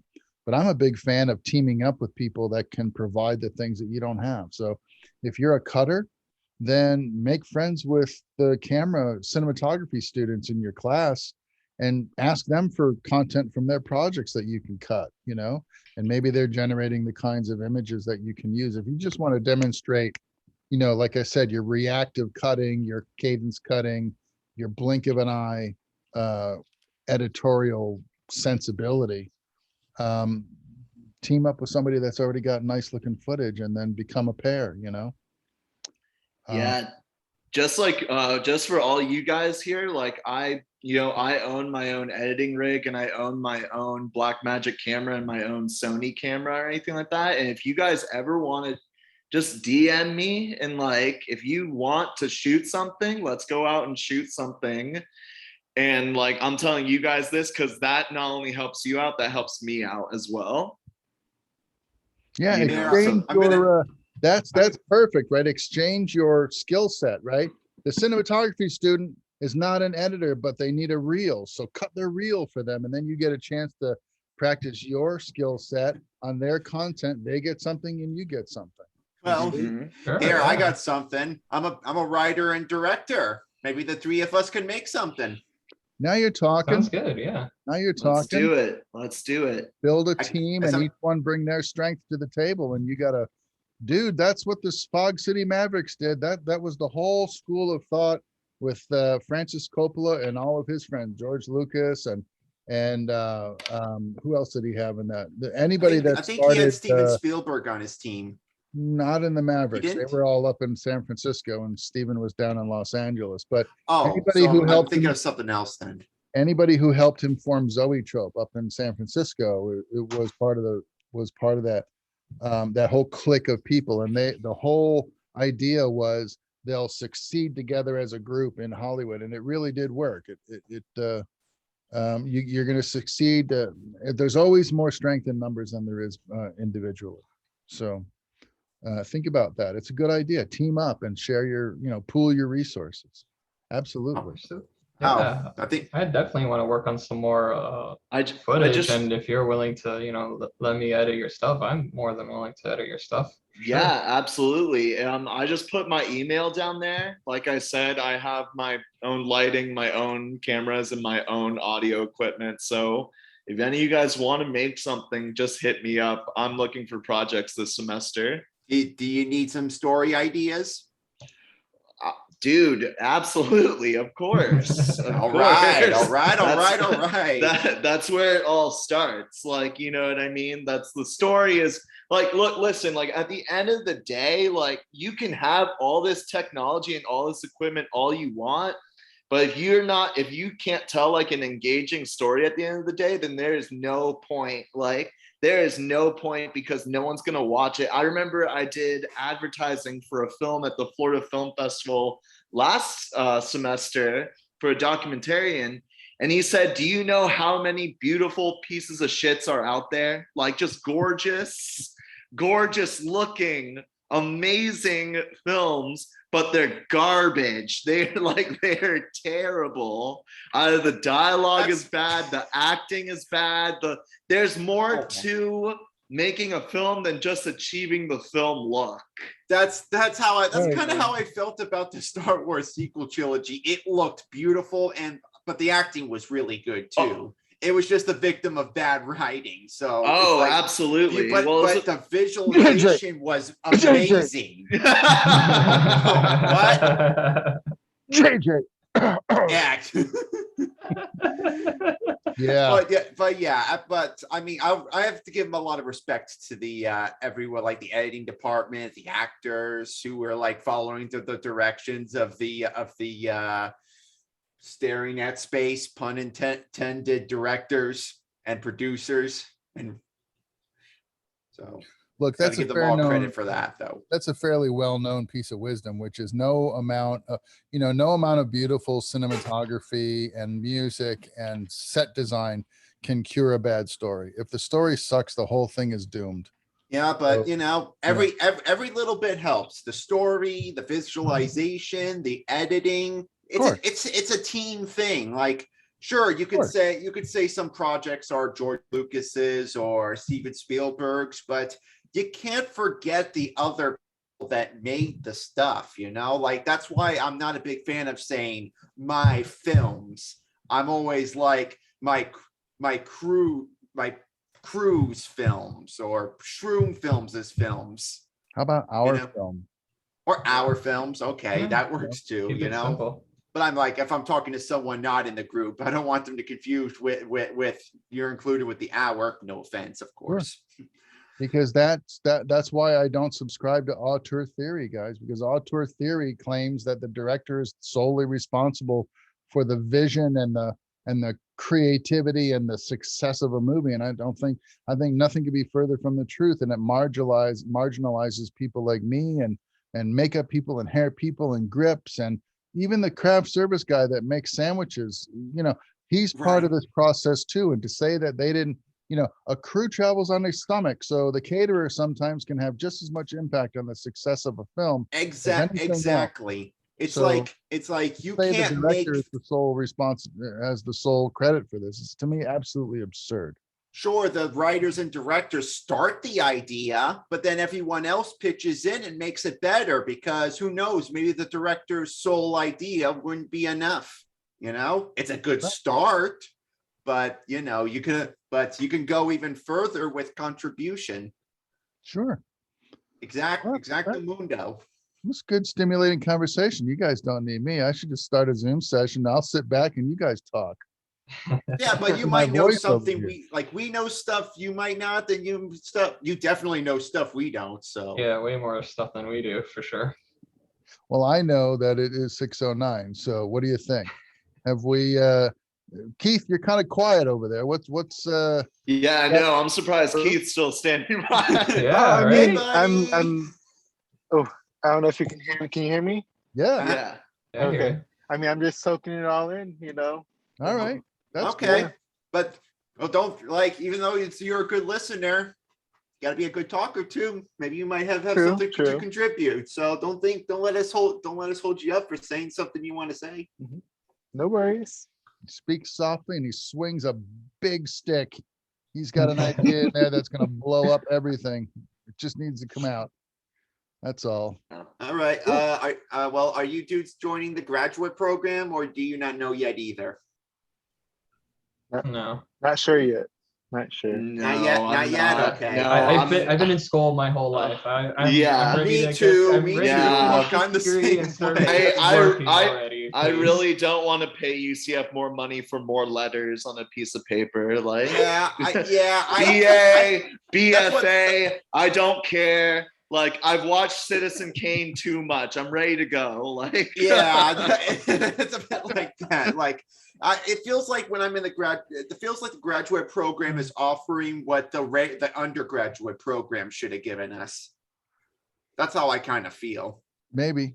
You know what? I just need you to understand something. You're going to be learning your whole career. Of course, I'm So good with it. don't think that business is done, because brother, you're not, you got that wrong. You're going to be learning the whole time. It's just a question of, sometimes the learning, the pressure you're under now is a certain kind of pressure. And sometimes the learning that you'll experience out in the field is going to fuel your fire. It's not going to feel like it's holding you back. So it'll be a different kind of learning. But don't discount the notion that you might come back for that master's, 5-8 years from now. AFI is a master's program, my friends, and AFI has yielded a lot of talent over the years that have gone to Hollywood and just dropped bombs. So don't rule it out, but I can certainly understand the sentiment. If you're ready to just get out of here for a while and just work, that's understandable. I totally get it. Totally get it. I just don't want all of us to waste our potential in places that might not needed. You're not going to waste potential. Look, it's garbage in, garbage out, right? So if you go to grad school and you just sandbag and you don't do anything worthwhile anyway, then yeah, it's going to be a waste of your time, right? Same with your undergrad, quite frankly. Why do I get movies of people stuffed animals on their bed when they're in a film program? If you're turning out that kind of work, whether you're an undergrad or a grad, then you're wasting your time anyway. You might as well be out in the field working or selling shoes or doing something, because you're not doing any work in the film program if that's the kind of work you're doing. So you get out what you put in. Right. Like, it's good to listen, but it's good to say stuff too, That's what I'm saying. Like, I want to be able to say stuff as much as I listen. And that's what the career seems to be more about, more than just staying here. Just generate content. As long as you're generating content, I've always said this, especially when guys get upset because, a crew will jump ship out in California for a change of 50 cents an hour, because it's straight up professional, hardcore manufacturing out there. They're making stuff and there's stuff going on everywhere. And if you're not going to pay them what they're worth, they're going to find the job that will, right? But sometimes it's more about focusing on the work and creating something. If you're in a situation where you can create and keep generating material that you can learn from, that you can work with and make mistakes and learn from that and refine your own approach to doing it, whether you're getting paid for it or whether you're still in school, is not really going to matter if the benefit of that experience is advancing you, it's moving you forward, right? So if I was like studying cinematography in school, if I had to spend another 2 years in school, I would make damn sure that every time I had an assignment, I would be creating the kinds of images that I would not be ashamed to show somebody if I was asking them for a job. But time and time again, I get people turning me in this stuff and I'm like, I don't know where your head is at, because if you were asking me for a job right now, I wouldn't hire you, because I don't know what the hell you're trying to tell me, but you have no voice. And I don't care what kind of stuffed animals you have on your bed in your dorm room. I really don't. But I get a lot of that. And everybody shoots on their cell phone. If it's not Tangerine or something by Steven Soderbergh, you better be getting down there and checking out a decent cinema camera to use to do your assignments. Because if you're not, you're wasting your time and you're wasting my time, because now I got to sit and look at that garbage and give it a grade. And I got to do it with the fear that there might be repercussions because I gave somebody a C, God forbid, for their baloney stuffed animal movie they sent me for their shooting assignment. And they thought they deserved an A. Fellas, I get that all the time. I get it all the time, right? And I'm a cold dose of water where that's concerned. And a lot of people get upset with me because they get for somebody. Go ahead, for somebody like you who's done so much work in the industry or anything like that, just to see other people who want to go into the same field and they just, I don't know, they don't put in the same amount of effort. It's disheartening. I could only imagine. It needs to be measurable, right? Yeah. So I'll give everybody the benefit of the doubt after their first assignment, but if your fourth assignment is as bad as your first one, then there's something wrong. If you show measurable improvement and you're working in a direction that I can see is going to pan out to something that's really going to be good, that's progress. And that's what's mostly important, right? It's not the level you're at now, because no, you're not going to be at the same level as a working professional out in the field is right now. Those guys are razor sharp. They would embarrass me right now if I went back out and tried to compete with them, because I'm not doing it every day for 14 hours, and they are right next to it. So they are razor sharp, right? And I don't expect you to be that.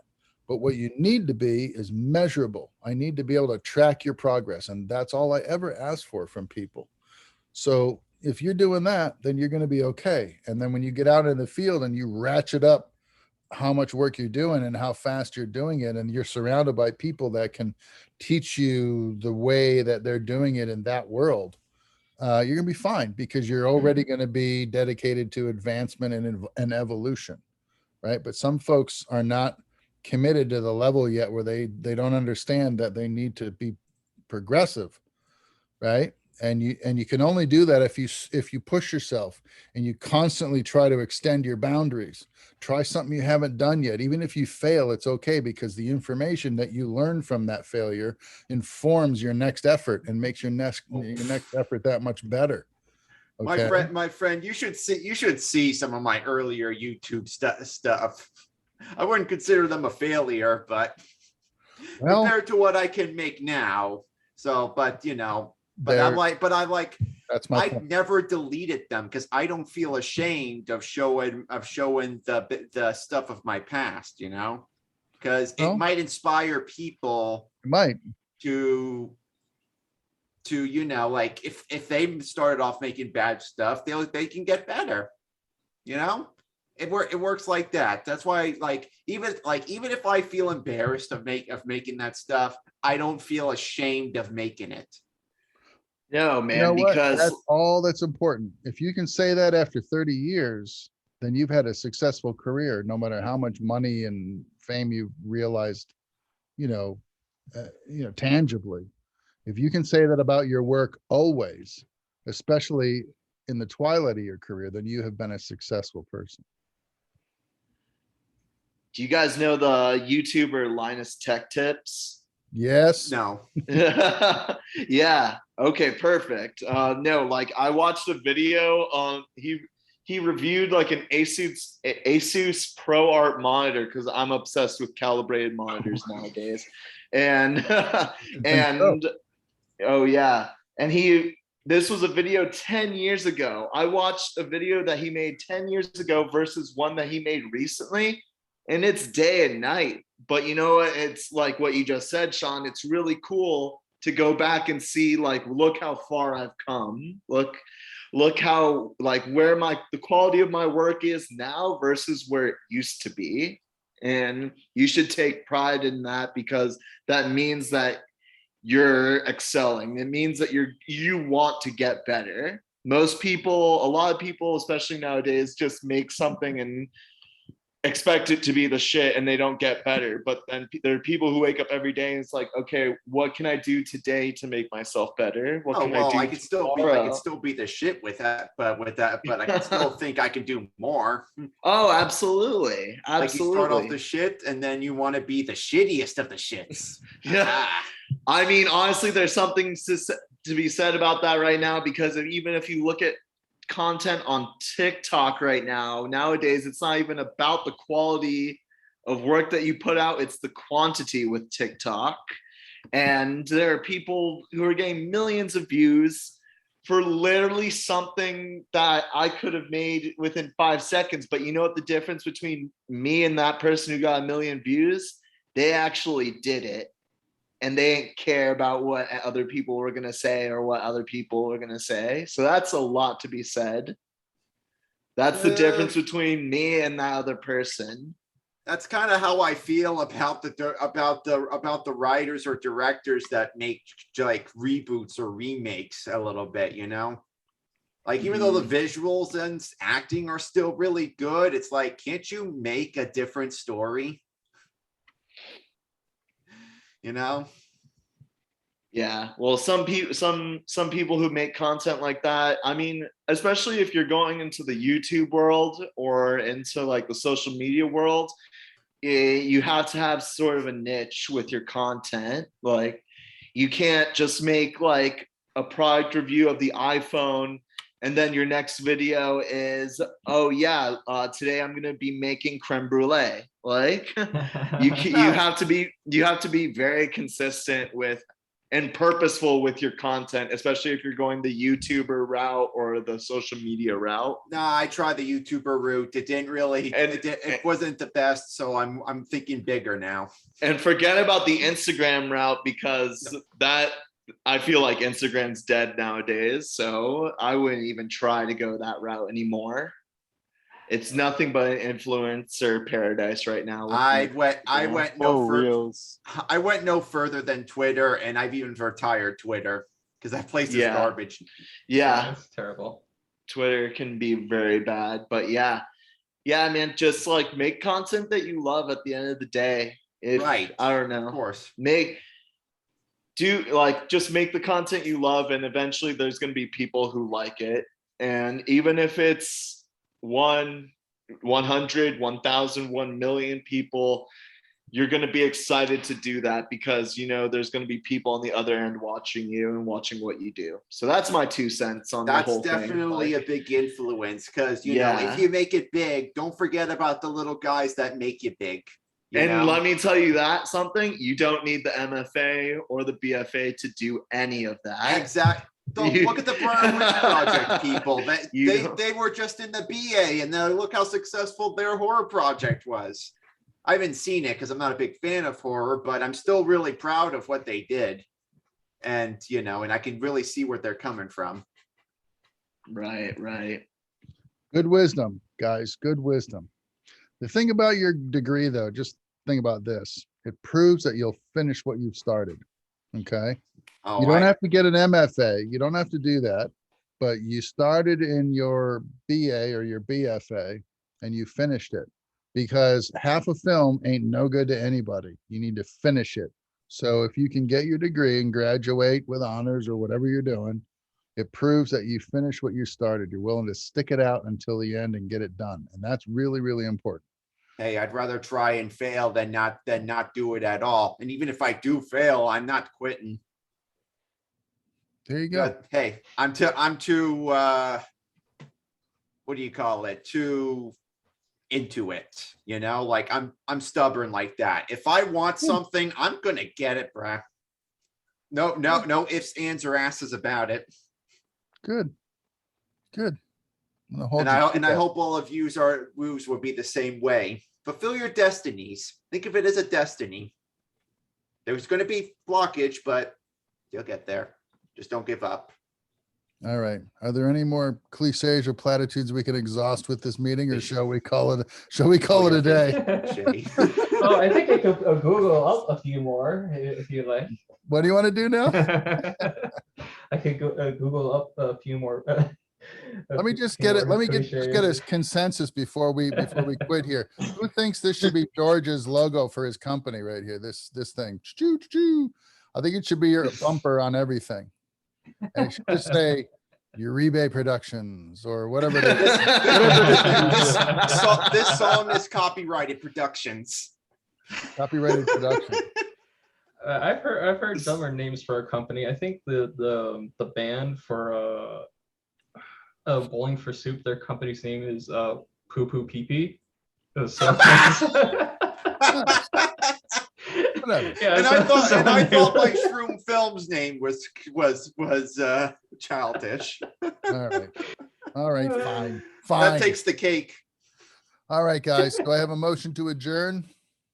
Okay. Well, we have the rest. We already have the motion to adjourn. I think Sean already made that abundantly clear. So I need a second on that motion to adjourn, and we'll call it a day. PM me on Discord if you want, because it's easier to talk on there than Knight's Mail. Sure, for sure. There you go. So Take it easy, guys. Have a good night. All right, you too, Good Brad. afternoon. See you all next right. week. See Take care. ya. Bye. And thank you again for your input. Absolutely. No worries. Absolutely. No problem. So are you good with it? Understand that any critique is in the spirit of helping you improve your technique, not to get you to feel down about your content. Oh no, as a matter of fact, as everyone was having their conversation, I was thinking to myself, how can I make it better? And then someone said transitions. I was like, okay, well, I have some other stuff that I can work to make it flow a bit better. So it's definitely getting my creative juices flowing. Yeah, don't let any one of those individual clips lay there for too long, because you started off on a nice rhythm and then it kind of slowed down in the middle, and then it picked up a little bit at the end, like the fighter airplanes and that content with those guys, that was moving pretty good, and the fight around the poker table was moving pretty good. So if the other content, if you like the look of the other content for some reason, just cut out the best piece of that and look for more pieces of stuff that you can add to it, so you get more edits going on. And I think, that and maybe dropping the, the audio from the original clips and just going with your, going with your music track. Okay. Okay. Think about those things, All and right. you can always recut it or whatever. I'm waiting to see, if you want to recut it or whatever, and consider that, and I'm going to find out how much extra credit they recommend for that assignment, and apply that to what you've turned in and what you've worked on here in the workshop. I think that that helps as well. So, and if you want to show it again, or you want to get another workshop on it after you've tweaked it a little bit, you're welcome to do that as well.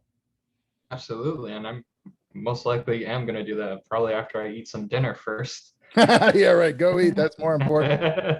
All right, pal. Have a good evening, and I'll see you You next too. week. Thanks a lot. Bye.